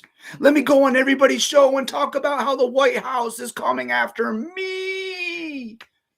That's my impression of Brian Tyler Cohen. In spite of everybody else that we named is also on that list. You know what I'm saying? It's just so griftastically gross. I bought Brian Tyler Cohen's last book. I read the book the day after the election. No, the day after Joe Biden dropped out. And you know what his whole book is? Trying to convince you, the reader, to support Joe Biden. While he may have input in, and I'm saying this also about Sarah Longwell, why are you giving advice to America? Why are you giving advice to America? You don't know America. Sarah Longwell polls. And while I was going to go off about my thing about the I call it Midas touch corporate transfer, I have to really point out Sarah Longwell. Like if I was sitting with her, me and her could talk about real world stuff for like ever. But when she starts talking about politics, I just want to tell her to shut the fuck up. You don't know shit, Sarah Longwell. For all of the value, for all of the build that you've put to give yourself a position where you are high visibility in our lives, nobody, literally nobody on a progressive side should be taking advice from Sarah Longwell at all, let alone the Bulwark, which the Bulwark is it exists completely in kayfabe. And you know, I don't know. There isn't a lot I can say about it because it's like if you hated cable news because the narrative was a lie, the Bulwark, the Bulwark and Crooked, they both have a deal to circulate on CNN and MS Now. So you are getting the corporate transfer into them, which is fine because you met them all through Morning Joe and Nicole Wallace. But now they're bringing it into our independent space. I named off Wajaha Ali. I named off Danielle Moody, both people who have been on our TVs. But I also named off Ellie Leonard. You know what I mean? And Kate Justice and Zev Shalev. You know what I'm saying? Those are the people that I watch. Marlon Weems is another person that I watch. You know what I mean? And they never get that. They never get that mainstream rub. But we tune into them because they don't have that name brand gimmick. But we respect the words that are coming out of their mouth. That's how I personally fell into Hassan Piker. He was just saying some shit, and I was like, hell's yeah. But with that being said, I'm older than him. I'm a lot more mature than him. He's basically a shit poster in long form. who is very intelligent and very well informed about current events. You know what I mean? He is not everybody's flavor. Shit, there's times he's not my flavor. Like I said, I by trying to get the nutrient content out of him, I inadvertently watched a whole fucking episode of a Hannity in which um but back to my piece about Sarah Longwell, man. She's not a good person to be taking advice of. I call my piece Sarah Longwell is a loser. This video that I have featured at the top, it's showing her going off about Hassan Piker and his content, of which she has never heard, never read. Tim Miller in this video, they say something about Israel. Tim Miller is tiptoeing so softly not to offend the pro Zion Sarah Longwell. And that's kind of where I start going off in this piece. But as I look back into a lot of my writing, I shit on specifically Sarah Longwell, like going back to March when I really started writing longer. Yeah, so I got sidetracked with my piece, but I want to go back to what I was talking about. Meidas Touch. Meidas Touch is on the verge of the corporate transition. If you, first of all, they heavily fuck with Gavin Newsom. Gavin Newsom is getting money from the same AI people, from the same big money people, and they're circulating so many PACs and LLCs that you don't directly see. I mean, now we see that with APAC. Israel isn't funding it into, they're funding into Hudson Falls People for America. You know what I mean? So it doesn't sound like it's APAC oriented. So here's my piece. Meidas touches corporate transfer. I compared it, and I reread my own stuff. I don't pretend I don't, but I compared it to the Emerald Twilight storyline of the Green Lantern, DC Comics. Hal Jordan is the Green Lantern. He comes from Liberty City. Did I get that right? Yeah. Liberty City was destroyed, and he loses his mind. All his childhood, his family, everything he knows is just gone. He loses his shit. So he goes to the power source of the rings, Oa, and as he's traveling, he's taking everybody else's rings, and he goes mad, and he has so much power he becomes Parallax, and he becomes the bad guy. Just absorbing people. And that's the way I see Meidas Touch right now. I see them shedding their independent people. And while they're shedding their independent people, they're gaining corporate people. You know what I mean? They're gaining Katie Fang. They're gaining Scott McFarlane. You know what I mean? Denver Riggleman's on their joint. Karen Friedman, Agnifilo. That's what I couldn't think of. She's also, like I say, she's Luigi Mangione's lawyer currently. That's why she hasn't been on the show. Like I don't see Dina Dahl, who I absolutely adore. You know what I mean? So I even do have this part. Meanwhile, Ellie Leonard, Wajaha Ali, Danielle Moody, Hassan Piker, Amanda Seals, Laree Daniel Favors, Roland Martin, and Greg Carr built real audiences outside every institutional pipeline doing actual journalism. Now, I jump back to Hassan Piker a lot because Hassan Piker is the nephew of Cenk Uygur from the Young Turks. When he was in school going for communications, hey Tony, he was on the show, and it made me laugh because he was recently on the show with Anna and Cenk, and they kept calling him Haas. I don't know Haas, and I was having throwbacks of westerns. But that's where he got his start. So, Kathy Stein, I see you talking about Denver Riggleman. How many former Republican people who are now free to speak out are coming to progressive media, and we're fawning over them? You know what I mean? I saw Denver Riggleman with Zev and Dean, and they're loving him. And I'm like, for all of the content, you know what I mean? Hey, you think about it, right? Anakin Skywalker at the end of the whole Star Wars franchise takes his Darth Vader helmet off and you know he's a ghost and we all love him and all that shit. This motherfucker killed children as a young dude. You don't walk away from that. Do you know what I'm saying? But Adam Kinzinger, Denver Riggleman, you know, we talk about Jinx, let me just say this, and this is only because I know that Malcolm Nance and um Wajahat, you know, there's been conflict in our independent space. You know what I'm saying? But Malcolm Nance is what he is, and that's my bigger picture. I watch all these people who I'm bitching about. I watch David Pakman. That's how I know his shit is trash. I watch Meidas. That's how I watch these trends. You know what I'm saying? But with Malcolm Nance, you got to look at him in the same vein you almost look at Graham Plattner. He's part of an institution. He came out of an institution. Now, I vote in New York. I'm writing in for New York 21. I'm writing in this guy, Chris Schmidt, SCHMIDT. And if you live in the New York 21 area, I recommend you do also.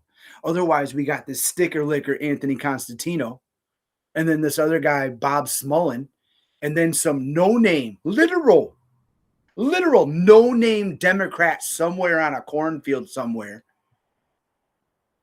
Do you know what I'm saying? But this guy, Chris Schmidt, I know him. Now, we went to school together. We did not interact. I told you I do not belong to boys' team, never have. Oh, I have a long sleeve shirt on. I have a cheerleader pom pom and megaphone tattooed because I was a cheerleader in high school. I also did show choir. I was never a man's man. But Chris Schmidt is my guy because he's here and he doesn't want data centers. And I know that. He doesn't want all the environment problems that are going to be going on here while Kathy Hochul sells this out. When he does his campaigns, Chris Schmidt, New York 21, write it in. He's eating over there at Mandy's getting subs. He's over at New Way Lunch getting Dirty John's hot dogs. He's in Saratoga Springs. He's around New York 21, whereas Anthony Constantino lives in Amsterdam.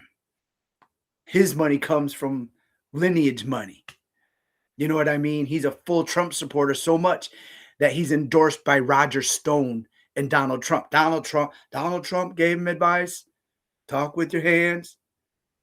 He did a whole fucking video talking with his hands because Donald Trump told him to talk with his hands. He's like, I'm Italian. It's natural to me. You're also a slimy sticker licker. Meidas Touch. They don't cover news. They cover outrage. I did so much research on trying to, I can tell you where he is. He's hanging out with this kid in Amsterdam, New York, who owns a sticker company. That's where Roger Stone's been hanging out. Meidas Touch, if they want to talk about legal stuff, this happened in the Supreme Court. This happened in the law. This suit was filed. I'm all about that. Now, I get that while they are lawyers, they are legal. You know what I'm saying?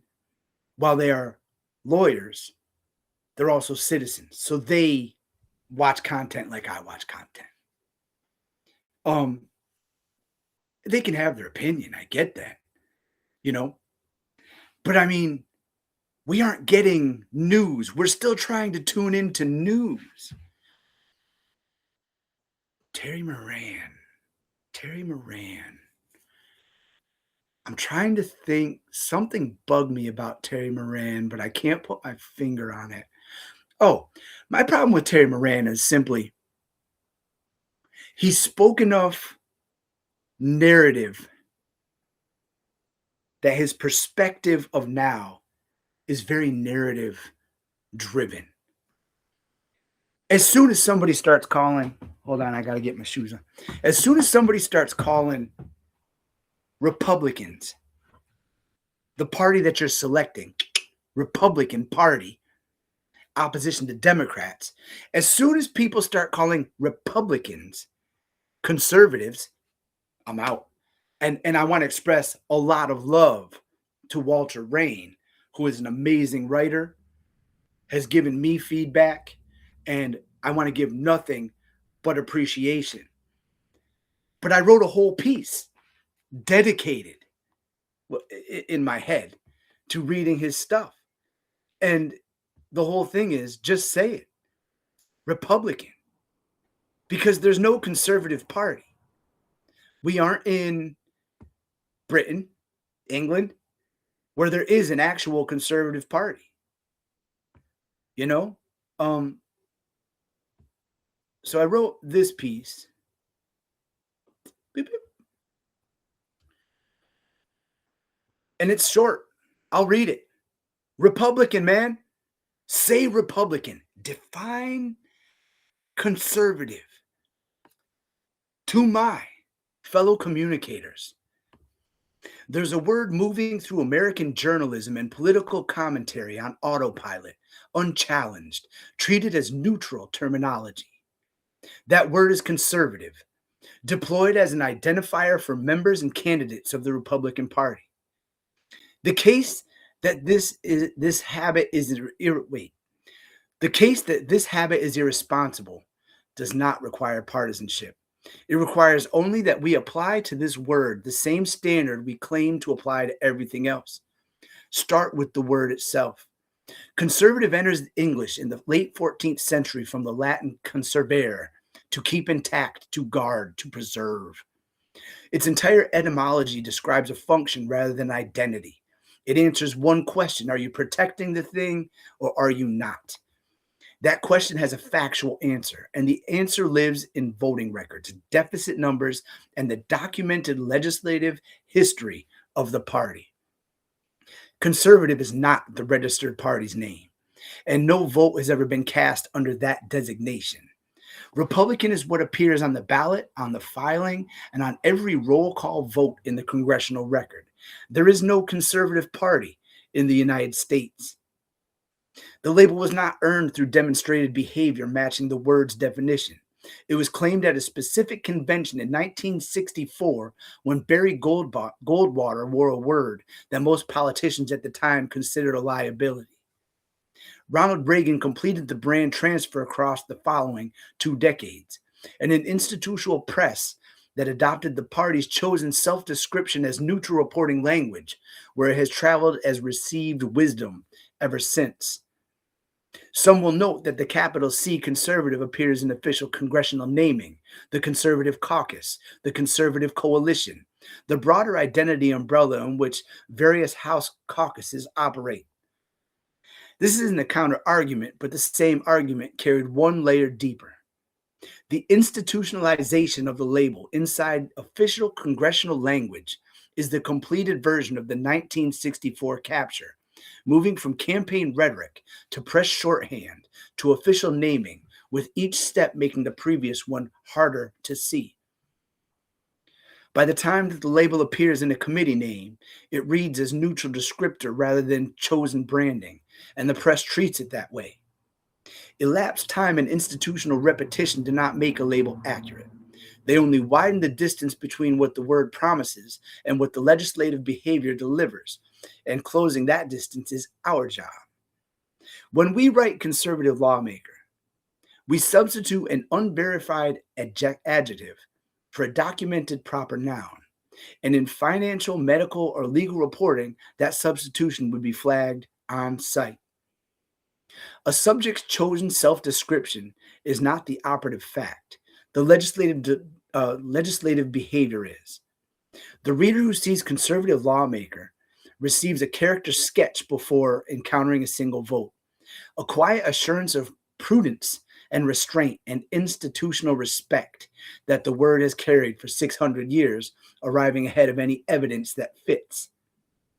That assurance was built by the party. When we pass it along as neutral terminology, We stop reporting on the party and begin distributing its account of itself to readers who trusted us to test that account before printing it. A fair objection is that Democrat and liberal are also self applied labels that fit their roots loosely at best. That objection does not survive the actual distinction. Republican and Democrat are proper nouns naming registered parties, and neither is in dispute. The argument here concerns the adjective conservative, used as though it were a registered proper noun, when it was a behavioral claim that the record must support before it earns place in the sentence, and we extend that courtesy to no other subject that we cover. Calling something by a name for the opposite of its documented behavior is not nuance, not tradition, and not neutrality. It's a failure of the obligation we accepted when we became communicators. The precise noun is Republican. The record supports it. The etymology of conservative does not. Respectfully yours, Nick G., a dude on the couch. I literally wrote that because I've been reading conservative, conservative, conservative, and it drove me crazy. What I'm trying to do in this vid, because I want to bring it into a close. Meidas Touch is not it. Meidas Touch is not it. We are coming here to Substack looking for independent journalism. Now, like you have the Mayday Network. I criticize the Mayday Network. Not so much because of the content. Mayday Network to me is two people from corporate media who have experience in corporate media coming to our online space and doing corporate media things with independent mediums. I subscribe to Julie Roginski. I appreciate her perspective. I'm not going to knock Michelle, but to me, Julie and Michelle are like, what was that guy's name? The Time Machine. Mr. Peabody and his boy Sherman. I see Julie Roginski as this well-traveled Mr. Peabody, and I see Michelle McKinney as the boy Sherman, who just says, wow, oh my God. You know what I mean? There's the skill set that Sherman has, but Mr. Peabody is really leading the adventure. That's the way I see the Mayday Network. Not that I don't watch it. That's my opinion. I watch it for Julie. As a matter of fact, when I'm allowed to enter the chat and actually type, the first thing I say is, I'm here for Julie. And I say that because recently I've been going into Mayday Substack Lives and I'm watching chat. I'm not allowed to chat, which is funny because on Substack, that's where I started meeting actually all of y'all in the chat. Was in the chat space of lives. Meidas Touch isn't it. What I'm encouraging is we need to get away from our people. We need to get away from setting and forgetting. You know what I mean? I always have. Now, I sit in front of a TV. I play WWE 2K whatever year where I don't actually play. I design, I build, I intellectually create my universe, and I watch it. That's part of my neurodivergence. It takes a third of my brain out. While I'm doing that, I have all my tabs open.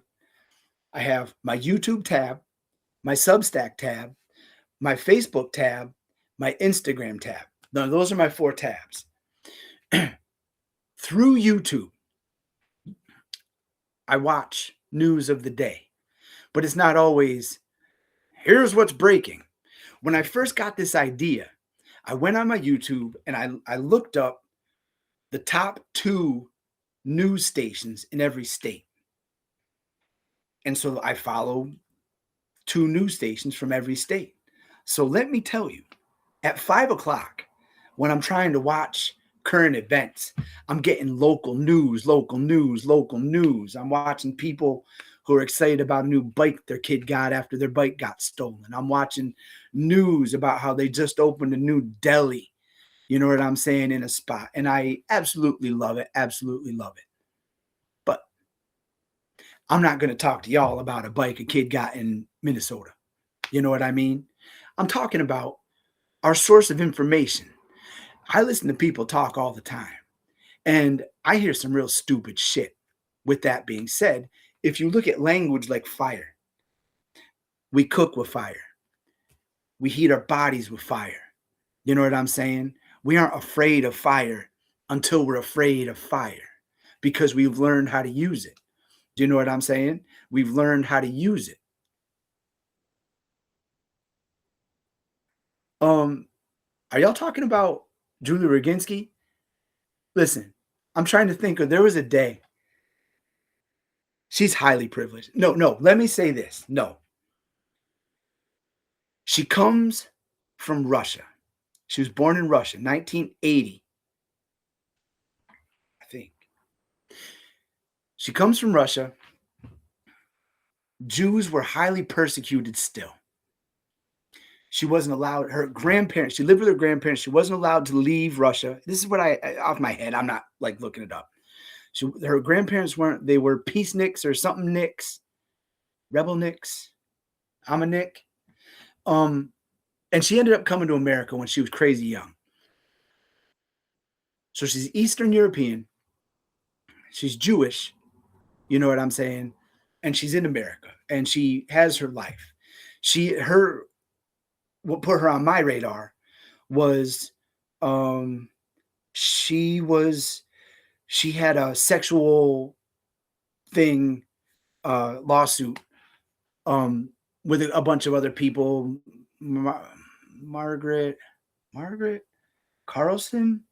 Anyway, there was a bunch of them. She was one of them. That's when she ended up on my radar because she was suing like Fox or Roger Ailes for sexism or some shit.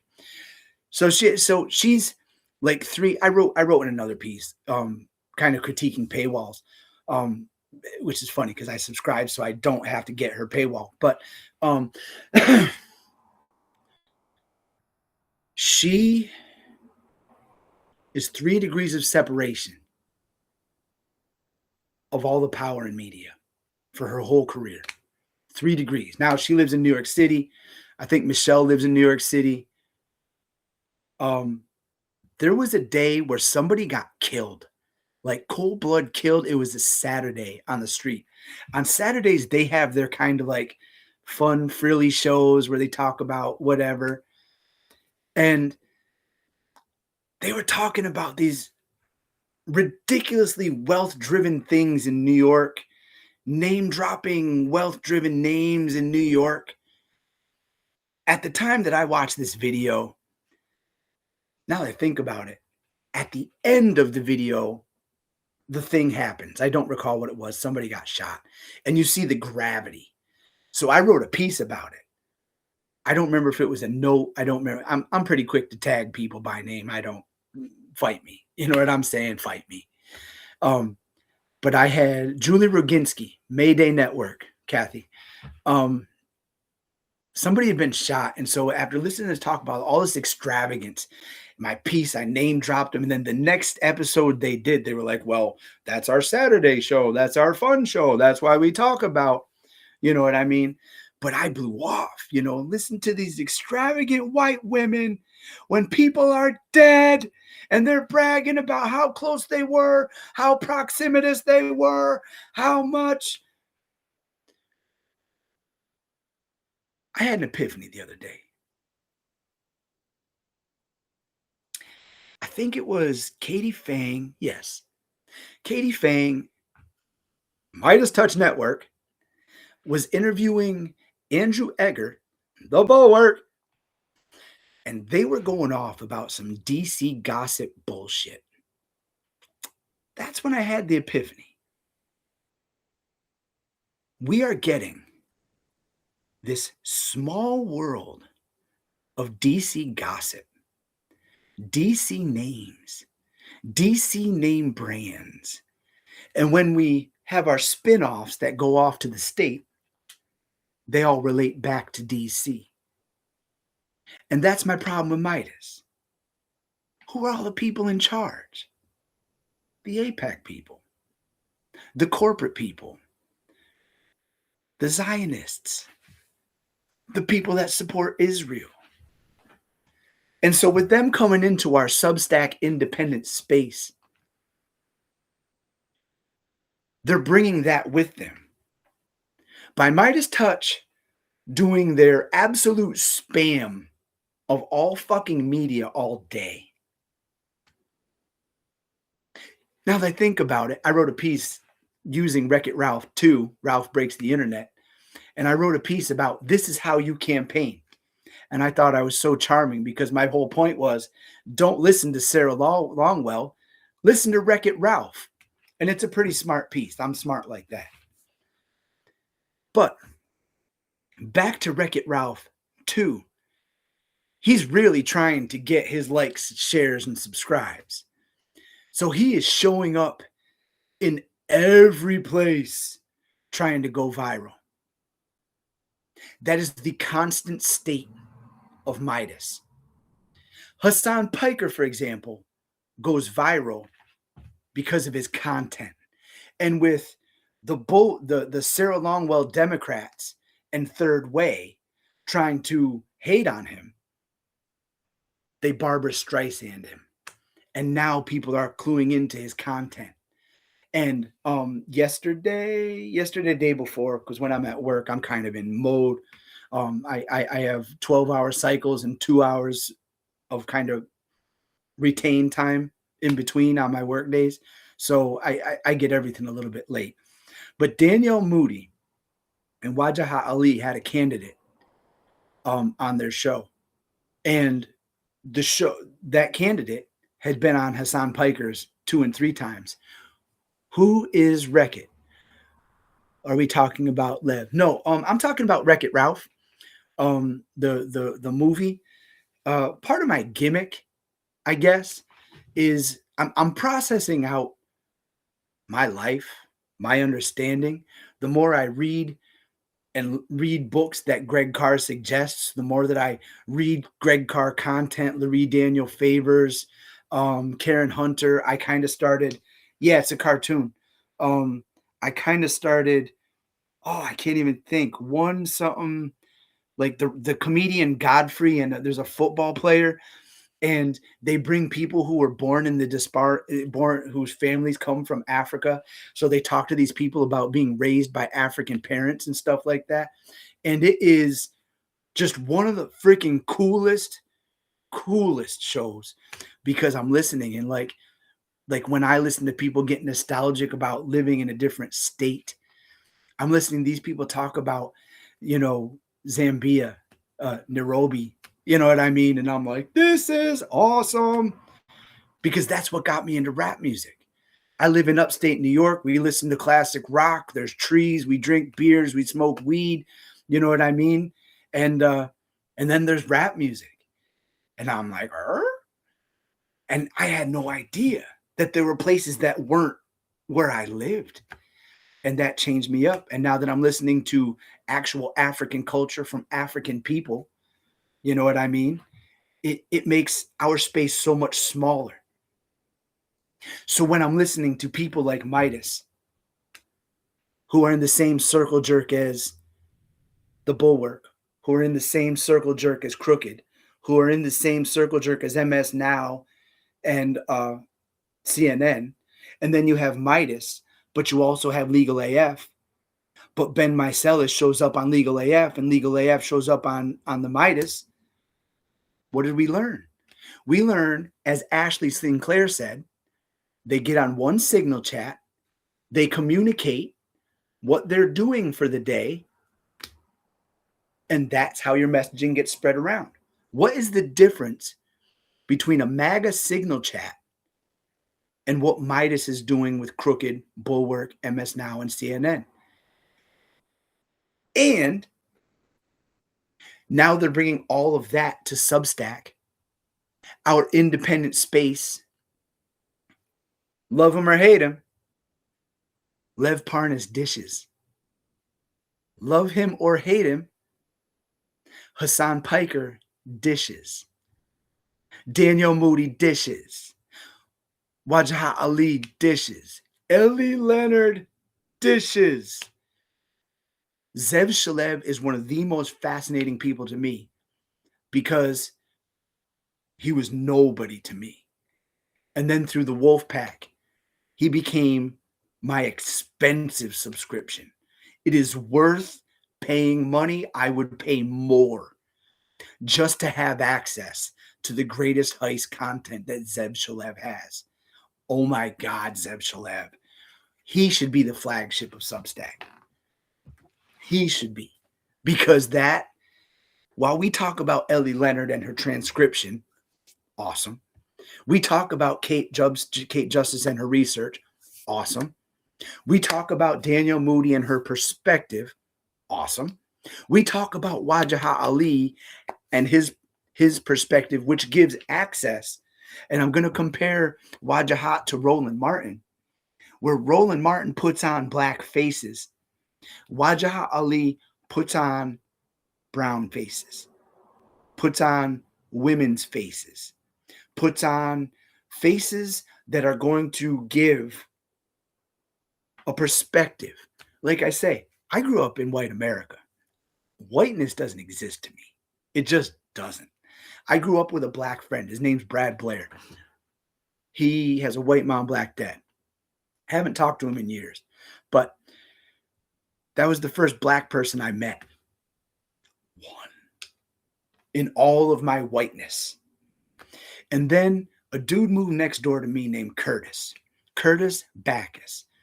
His mom was Pat. His sister was Nicole. Of course, you know, all of us were trying to holler at his sister Nicole because she was a little bit older. But he came in just as Yo MTV Raps came on MTV. So I'm kind of, you know, pop music is starting to get a little rap. I knew about, you know, DJ Jazzy Jeff and the Fresh Prince a little bit. MTV was still very much a real thing. And this dude's name was Curtis. My name is Curdy B. And don't you know, I'm rocking on the mic and I'm on the radio. I thought that was nuts. And then I saw the video for Curtis Blow, and I was like, oh, do you know what I'm saying? But while I talk about whiteness, what brings me into this area isn't whiteness. Like I said, I didn't experience whiteness. Everybody looks like this. We were poor. So we weren't white, we were poor. My French Canadian family came here through the waterways to trade with the Iroquois. My Irish family came here to work in those same waterways, to cut wood, to chisel block. So my roots are here, before America, before England. My Scottish roots, now in like the late 1700s, there was an exodus from Scotland. That's when my Scotland people came here. My mom makes the joke, they came over on the Mayflower. And then you have my Italian roots, also came to Whitehall. That's where my Scottish roots are from. They came to work on the railroad and do stonework. So all of my family has been the broke folks, the poor folks, the downtrodden, the ones that were not given their wage. So while I cannot understand blackness, I can understand the otherism. Because in Glens Falls, and this is funny to me, my last name's Guillet, if you're French. If you say it, it's like little dude. You know, I liken it to when, you know, when you meet a kid, hey, what's up, little man? That's Guillet. It started off as a German word. And then it transferred from German to French. I think the original word was Weedoo. How that became Guy, I don't know. I think there was nickname shorthand, but essentially, Guillet is essentially that little guy. What's up, little man? And I get a kick out of that. But that's my lineage. My lineage is broke. We are the poverty class. You know what I'm saying? And so that's why it's important for me to hear black folks speak. one of the things that I really entertained, and I know I'm getting way off, but I was listening to Greg Carr yesterday. They were talking about Juneteenth because, of course, yesterday was Juneteenth. They were talking about the color red. They were talking about the color red. You think about how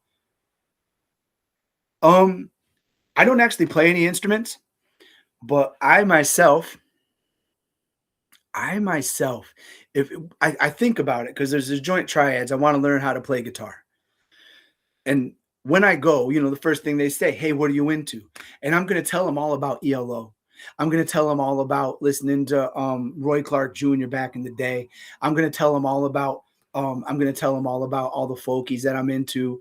But then when he says, "So what do you want to learn to play?" I'm gonna tell him straight up, the Ramones. I just think that's so funny. Going into all this articulate music, how I love Cal Jader, I love Roy Ayers, I love listening to the Weather Underground. You know what I'm saying? I no, not the Weather Underground, the Weather Report. Weather Underground is terrorism. But and go off about all this amazing music. And then, so what do you want to learn how to play? I'm gonna be like the Ramones, because that is so funny to explain all this complexity, and you just want to learn something simple. Um, oh, so the color red. They marketed the color red to broke folks. Kool-Aid. You don't name Kool-Aid by the flavor, you name it by the color. And what were the colors they provided? Red, grape was purple, you know what I'm saying? But you called it by the colors that they were. The candies were all red. And why is that? Because in the diaspora, red is a color that is part of African culture. So they marketed red into their stuff. That's why Juneteenth, you do red drink, you eat red foods. You know what I mean? Um, yeah. Just realized I have full coffee I haven't touched. So much in my head, I use Full House as an example, because you watch this extremely white family. You watch this extremely white family, and in 2026, I don't watch anything one episode at a time. Everything's a binge. So I'm watching this meter of full doo-wop Caucasian white, and then I'm watching last year's hip hop catalog become the Sears catalog that Danny Tanner's wearing the next season. You know what I mean? And I always kind of get a kick out of that, because they're watching the hip hop videos, but then the clothes that they're wearing are in the style of Sears and J.C. Penney, but in a white way. And that's what our culture is. They see what sells with black folks, people of color, and they market it to white people until the people of color can no longer afford it, because it's you know niche. Hey, but even saying that, that's what Midas is doing. Whereas before they were platforming independence. Now they're, every time somebody gets kicked off, they bring them on. They bring them on. They bring them on. Allison Gill of Muller, she wrote Daily Beans, un, un unjust. I don't remember what her other thing is, but anyway, I stopped watching her content unless it like comes to me, because she as a person, I don't want to contribute to her, but she has the Midas, or she has the Mother She Wrote network. If she had brought on Katie Fang, if she had brought on, because she has a moral compass that I can respect. I think she's a Karen, but that's like I said, her and I had a personal interaction that it is what it is. Beds or beans, the magical fruit is my piece. Um, Midas has no constituency. We come to Substack for the intellectual constituency. We read people's stuff. We integrate. I love listening to Dana Dubois. Love it, love it. She has that ASMR voice that makes my brains happy. But she's a human being. And she talks about having human being feelings and human being emotions and human being thoughts. um, yeah, so okay. Well, All right. Well, all right. I'll just kind of get into it real quick. I don't like James Tallarico. I don't care. I'm not saying I don't like him as a person. I'm looking at the world strategically. Like I say, I live in upstate New York. I have a different set of values for all of the MAGA fuck. I had a Confederate flag at the end of my block for a couple days. You know what I mean? For all of the MAGA cosplay, we're a very kind of libertarian area. You know what I mean? Mind your business. You can see the bigots because they stand out from the libertarians. Um, James Tallarico is not my guy. I'm of the John Fugelsang vision of the Bible, and I don't think that's the same vision that James Tallarico has. For my dollar, I don't want the Bible opened in the well of the Senate or the House. I do not. I do not. You are not. I mean, if you are also going to open up other stuff, you know what I mean? The Bible's a guidebook of Mediterranean ancient wisdom passed on, passed on, passed on, and then marketed. And once you put something into a marketed mass production, there's editorial changes, there's commercial changes, there's communication changes. Um, I James Tallarico can be a good guy. Well, first, let me just say, I do not like the way the Republicans are coming at him because that makes me have to defend him. He loves Jesus. Bro, I love Jesus. I don't mean it in the spiritual sense. I mean it is the revolutionary that Jesus is. Jesus is the fucking dude. With that being said, the rest of the Bible, it's not that. You know what I mean? So James Tallarico loves Jesus, good for me. Eats barbecue, good for me. Has a hot chick now and interacted with OnlyFans models. What are they saying? He's a soy boy. He's a vegan. He's trans. What was the other thing? I think that was it. But my point is, and they make him effeminate. Effeminate. He's not raping children. He's hanging out with hot chicks. He's hanging out at barbecues. He's kicking up after the J-Man. Where's the bad? Where's the bad? Like I say, for me, I have my problem with him. I wouldn't vote for him because Jesus has no business writing bills. Jesus has no business. You know what I'm saying? And I'm specifically speaking to Jesus because while you have your Jesus, you have the rest of the Bible. And a lot of it is so misinterpreted. You know what I mean? That I don't want it influencing my life. I have a piece that's half written: Jesus, Job, and the prodigal son. Those are the three parts of the Bible that run my life. They're a Venn diagram. When I get so confident and cocky in myself, I end up in that Jesus circle because I know what's right and I'm going to fight. That usually leads me to Job because that's when I get bunked out. That's when I get put out. That's when I get fired. So I'm Job, who's lost everything. And then that leads me to the prodigal son. The prodigal son is my catch-all, right? The prodigal son is my catch-all because you could be the kid coming home with the speech, hey, I fucked up. You could be the parent saying, I don't need to hear your speech. You could be the judgmental brother. You could be the people in the village, take your pick. But I'm always in that Venn diagram of Jesus, Job, and the prodigal son. To me, the rest of the Bible is just literature. You get? Actually, no. John 3:16 is very important because I'm a wrestling fan.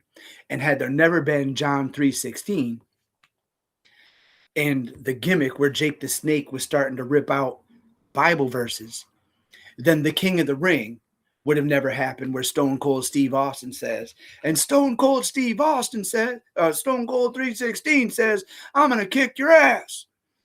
So there's value in that too. Hey, I was talking about Allison Gill. So everybody's putting out James Tallarico stuff.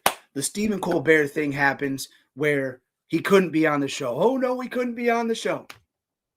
For 2 fucking days, every network, every talking head, every clip show was Stephen Colbert, James Tallarico.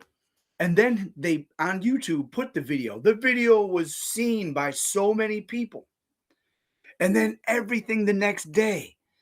Stephen Colbert won over the tyrants, over this. I know better. So I watched this episode of the Daily Beans. Not the Daily Beans. I feel like it was Beans Talk at that time. Anyway, I tagged Allison Gill and I tagged Dana Goldberg, her partner. And I says, y'all got the wrong idea. This was not a win for James Tallarico or for Stephen Colbert.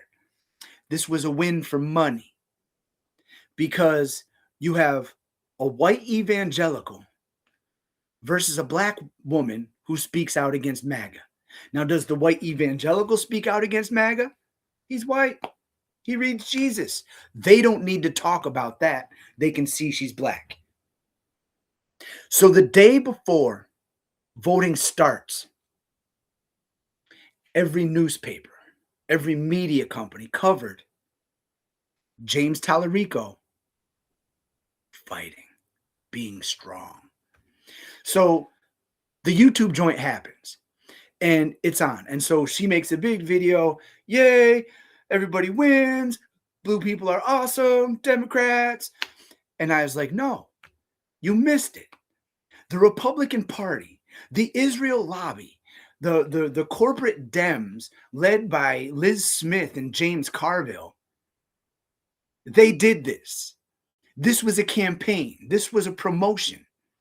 And you all are celebrating the day before early voting started. You are celebrating this one man and elevating him over this black woman. You don't, when you tag famous people, you don't expect a message back. I got a message back. And actually, when her and I were Facebook friends, we had a pretty regular dialogue on posts. She'd post stuff and I'd comment and vice versa. She'd comment. As a matter of fact, in my phone, I made a post about a sloppy bun and holding a cat. And I got an image of her holding her cat with a sloppy bun. And I thought that was awesome. I showed it to my girlfriend. Look, famous people sending me pictures of their cats. So she starts messaging me back and she says, this is, what do you mean? And she starts telling me that I was sexist. She started telling me that I was that I was insulting because, what do you mean? 2 women can't see this, or sexism? And I wrote it in the piece. And so I messaged back and I said, look, man, I'm watching all this black media. And on Roland Martin, on Karen Hunter, on the Reed Daniel Favors, all they're talking about is how the white man got elevated the day before early voting. So when people woke up the next day to start voting, James Tallarico was the name on the tip of their tongue. So Allison, and I have screenshots, except for the last statement, which I'm about to say, because I read the statement and then it flashed. And that's when I realized she had blocked me. The statement said, I am a woman who recognizes that you are sexist. I am not black. That pissed me the fuck off. That pissed me the fuck off because I'm talking about equality for everybody. And she's calling me a sexist for pointing out a journalist, a talking head. Hey, you're missing this angle because you're watching clip shows. And So I at this point right now, I will not support Allison Gill. I don't give her clicks, likes, and shares. If I do, it's because I have a thing for Dana Goldberg, regardless of her comedy, her wit, her perspective. Hey, that's another example of an intellectual constituency. Allison Gill teaches you her platform every day. You know what I'm saying? And that's why I'm into Dana Goldberg. Same thing. I know where she stands, and just like how I know where Greg Carr stands, black. I know where Dana Goldberg stands, gay. You know what I mean? You know where people are. Yes, yes. But Natasha, let me just say this, right? Let me just say this. We are the product of where we are, where um where we exist. That's where we learn our culture. That's where we learn everything. Dudes, I cannot explain how often the N word comes into my head with the context of a legitimate transaction, not because of the racism. My girlfriend's black. I've been in black community like my whole life, adult life. But the word is in there because it's in there. That's how I listen to law talk, and I can speak out legal words. Not that I ever practice law, but I listen to law people talk all the time. I listen to political people talk all the time. So that's why for me right now, like I will go back and play some Black Moon because I love Black Moon. I will go back, and listen to a lot of like Public Enemy because when I was listening to my 98 Oldsmobiles like zoom, zoom, zoom, when I was listening to that, I was 10. I was 10. Whiteness was my world and I didn't know there was different. You know what I mean? So when I go back and I listen to Public Enemy now, when I listen to Black Star now, shit on Substack, I interact with Talib Kweli like on the regular. You know what I mean? Even if it is to jump in to explain to some Nazi, maybe you don't know who you're talking to, my good man. You know what I mean? But now is the time I go back and I listen to Talib Kweli. Now is the time I go back and listen to. I still want to call him Most Def. What is it? Yosef, whatever Most Def's name is now. And I don't want to be dismissive. I'm just saying I'm not going to waste airtime with it. Now is the time for having diverse conversations. I'm a TV head. I'm a comic book head. I don't like fiction, oddly enough, because I end up trying to dissect it into its real world components, But you have Miss Marvel. You know what I mean? You have Miss Marvel. And then you have the Marvels. And then there's the difference. But there's this one Marvel character, and she is, I want to say Pakistani. I'm not remembering right now. But you're watching her culture, her immigrant culture, but you're watching her culture because like she's an American, but her family is immigrant from like Palestine, Pakistan. I'm embarrassed now that I'm saying it, but you're watching that culture. And I say Greece, Rise of the Pink Ladies. You know what I mean? No longer are they all. I almost just said guineas because that's what my grandma always called Italian folks. But not only are they all Italian people, you know what I mean, in the first episode, but in the first movie. But by the time you watch Rise of the Pink Ladies, you realize they weren't Italian. Not all of them. They were Hispanic. They were white passing as Italian because nobody questioned Italian. You know what I mean? And so we're having those dialogues now. We're having dialogues where we're watching gay people. And I grew up with a gay uncle. I laugh about it now, you know what I mean? Because I was 13 years old and my friends say, "Hey, is Bunk gay?" And I was like, "What?" I never questioned it. It was the life. He always had dude friends. I wasn't watching him fuck. You know what I mean? There was this one lady, Jeannie, that she was always hanging around with. And now I'm like, man, that was one butch woman. But in 1983, that was just my uncle's friends. I didn't think nothing about it. Right now in Star Trek, you have Dr. Culver. Dr. Culver was Ricky on My So-Called Life.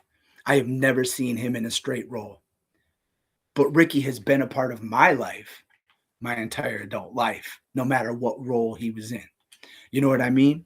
We grew up with gay people. We grew up with trans people. We grew up with, people in their rainbow. And I get a kick out of it. I'm almost 50.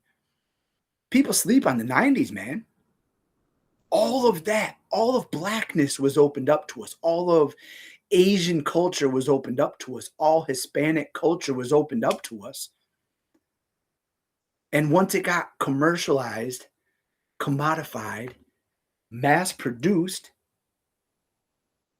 it just stopped being a thing. But in 2026, this is where my writing comes from. I'm evaluating that. You know what I mean? That is where it came from. But right now, we're all mixed. We're all mixed. My girlfriend, black woman, has 2 daughters, and they aren't just white passing. She makes them keep photographs and IDs on their person because they need to prove that this black woman is their mom, because one's a redheaded white girl and the other one is just, brown haired, light skinned. You know what I mean? You look at me, if me and Amelia are out walking around, you would think Amelia is one of my kids because she looks like this, brown eyes, brown hair, not a beaky nose. They have better ilk. But her other daughter, she makes the joke she's not allowed out in the sun because she is so white. And I don't mean she isn't allowed out in the sun because she will burn. She's not allowed in the sun because she will blind people. She's that white. And she has red, curly hair. 2C, 3C, one of those tight C's. They were trying to explain it to me. I have straight hair and I can comb it. That's about it. But my point is, in our area, we are all mixed. We are all gay. We're all 1 or 2 degrees of separation from trans people. You know what I mean? And like I was saying, we're a progressive area. You see your MAGA cosplayers. It's the same thing with people picking on the gay, picking on the trans. It's like you stand out, not them, But I'm going to bring this back to the Meidas touch. They cover white news. They cover white people. The only time they cover other than white people is when they're giving credence to white people culture.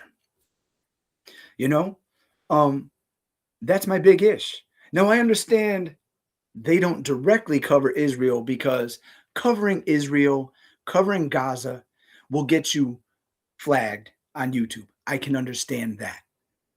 But they do. They do cover it, but they don't cover real world events. They cover the gotcha. I wrote a piece that's called "The Media Covers Puppets." And I have a stage with everybody, with their little strings. How much footage? Chris resists. Zev is my newscast right now. I look forward to the 5 stack because he names out 5 things. You know what I mean? But then again, I kind of look forward to Jason Johnson content, Dr. Jason Johnson content, because he brings in 3 things. Adam Mockler has potential, but he is also a sensationalist in the same vein. So, like that Meidas vein with the big headline stuff, and then the face. Jack Coacharella, he gets me because he does the outrage shit. And I'll be a minute, 2 minutes into a video, I'll be like, just fucking say the thing, man. But he gets to it. Jack Coacharella's on the spectrum of fuck it. I got him more on my spectrum where I have respect for him.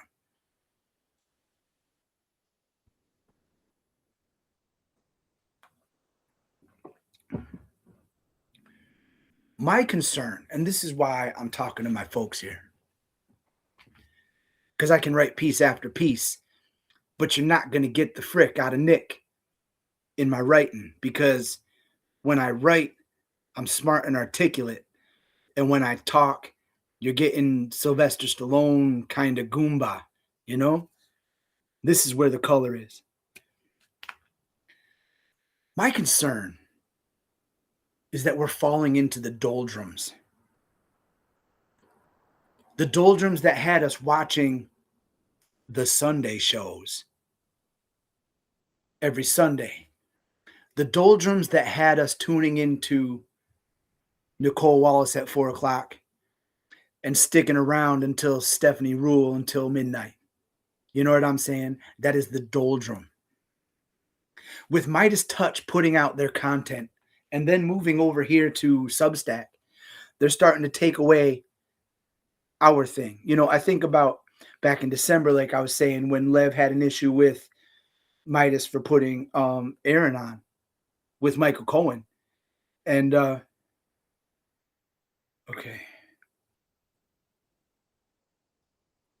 Message from my kid's mom. Hold on.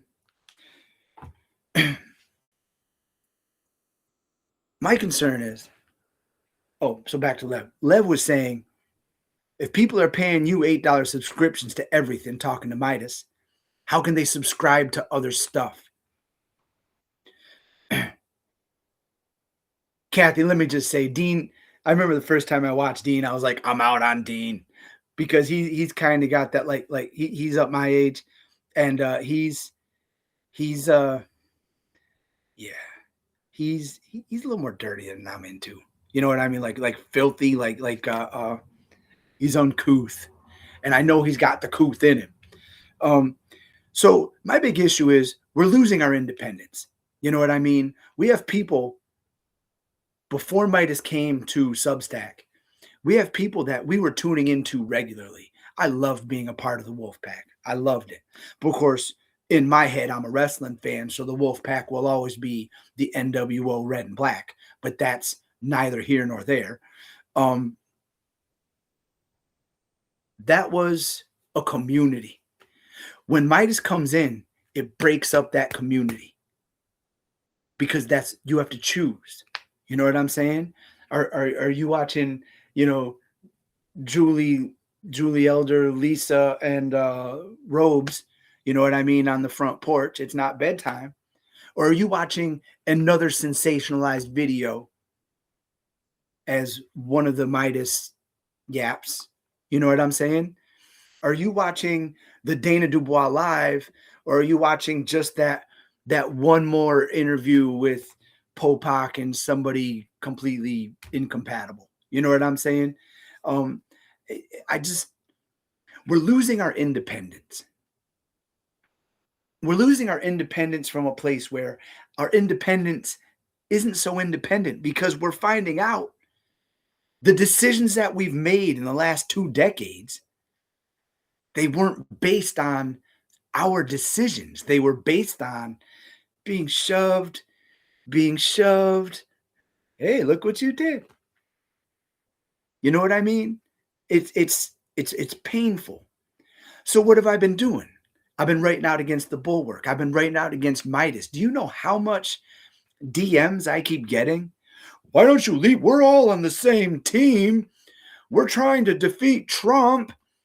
It's like, yeah, if you want Gavin Newsom, you know what I mean? If you want the crypto and AI money candidate, you keep going with Midas.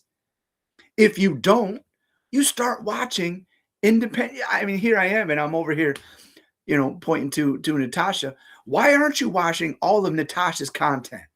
Why aren't you watching all of Walter Rain's interviews? You know what I'm saying? We have actual people here who give a shit, who are intertwined in communities that can affect things when we share our ideas, you know?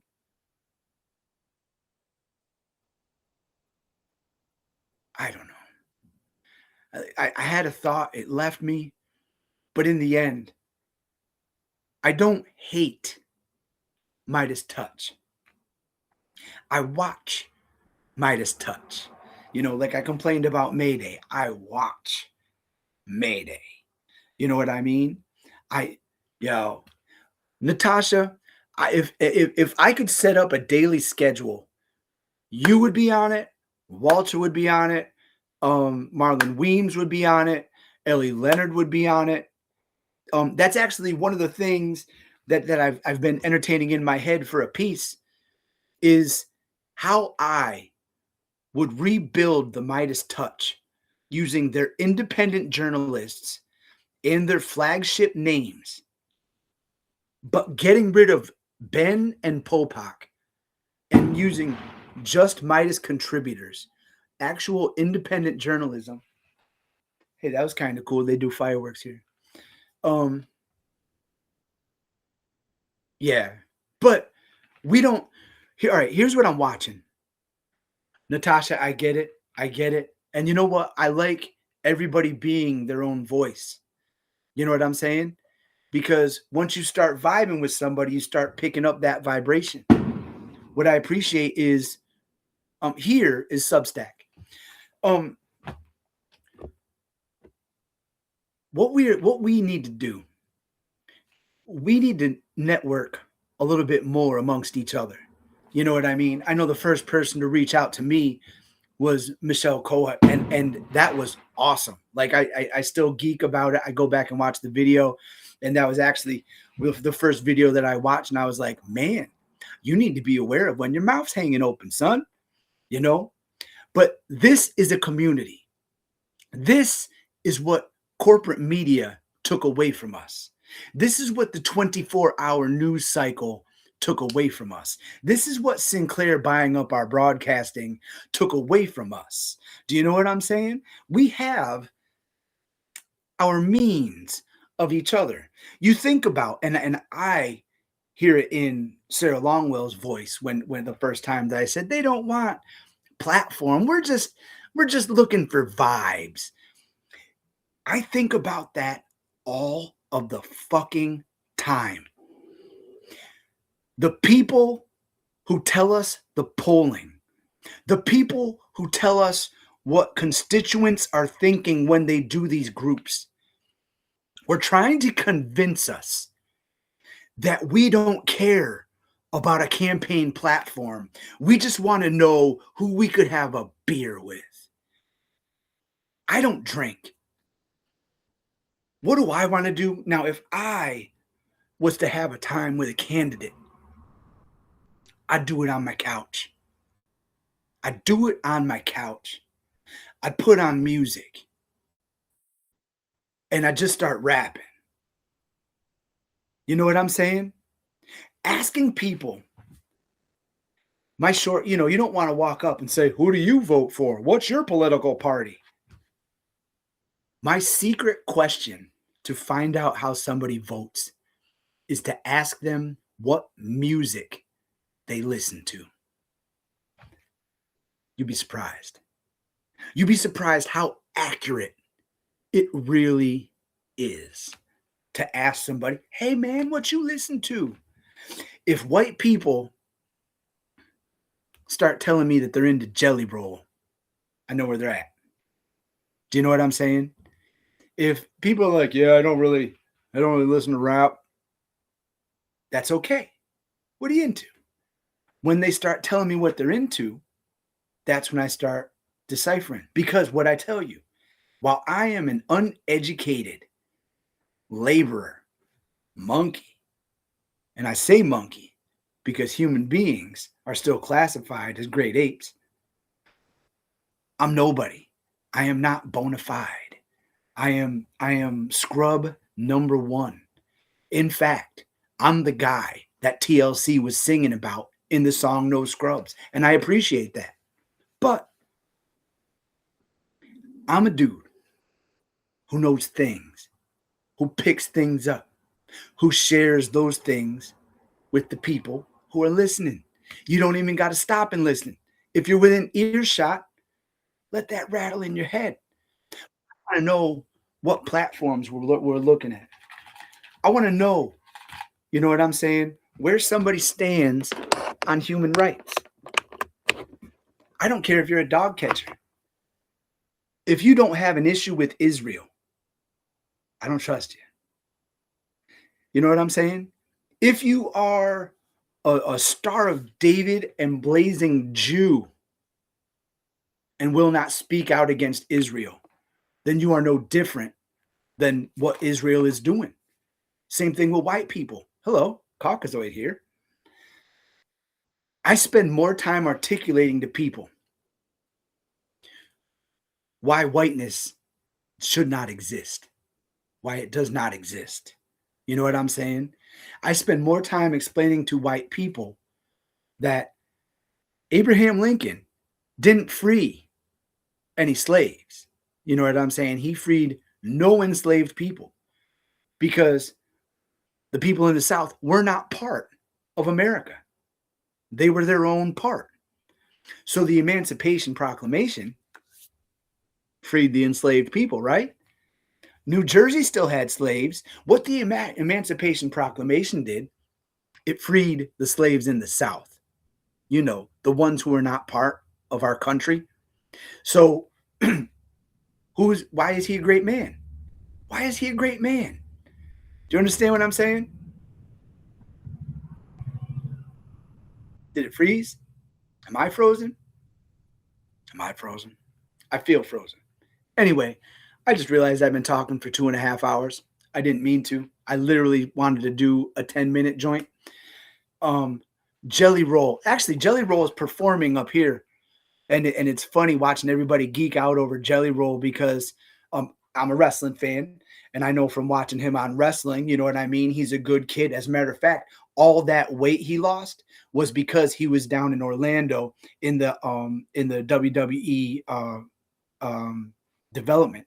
That's where he lost all that weight. Um, but to see your shirt, I don't know how.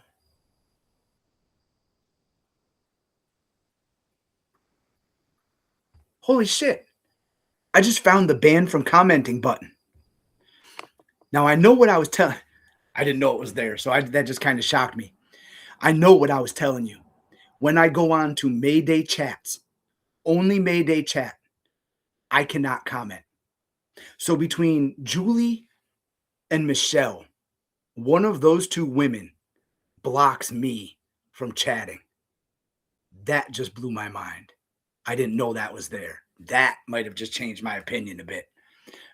Yeah, Jelly Roll. I don't like him. When given the opportunity to speak out against racism, speak out against something, he does nothing.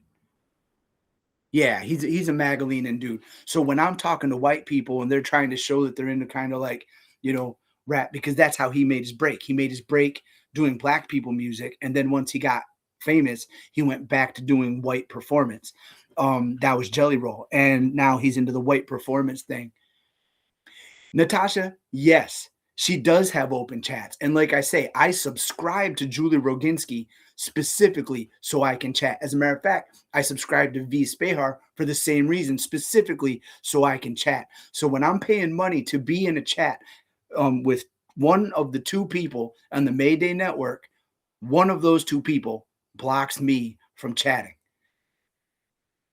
Oh, that just fired me up. No, I subscribe to V so I can chat. And let me tell you, that's actually a marketing gimmick because I realize nobody actually chats. Everybody enters the chat. Everybody enters the chat.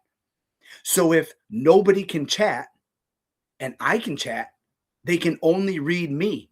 So when I'm sitting there watching, you know, V's chats and like, was it come on like 10 o'clock for an hour? um when I'm doing that, I I I'm chatting the whole time. So they're just see everybody's seeing just my responses.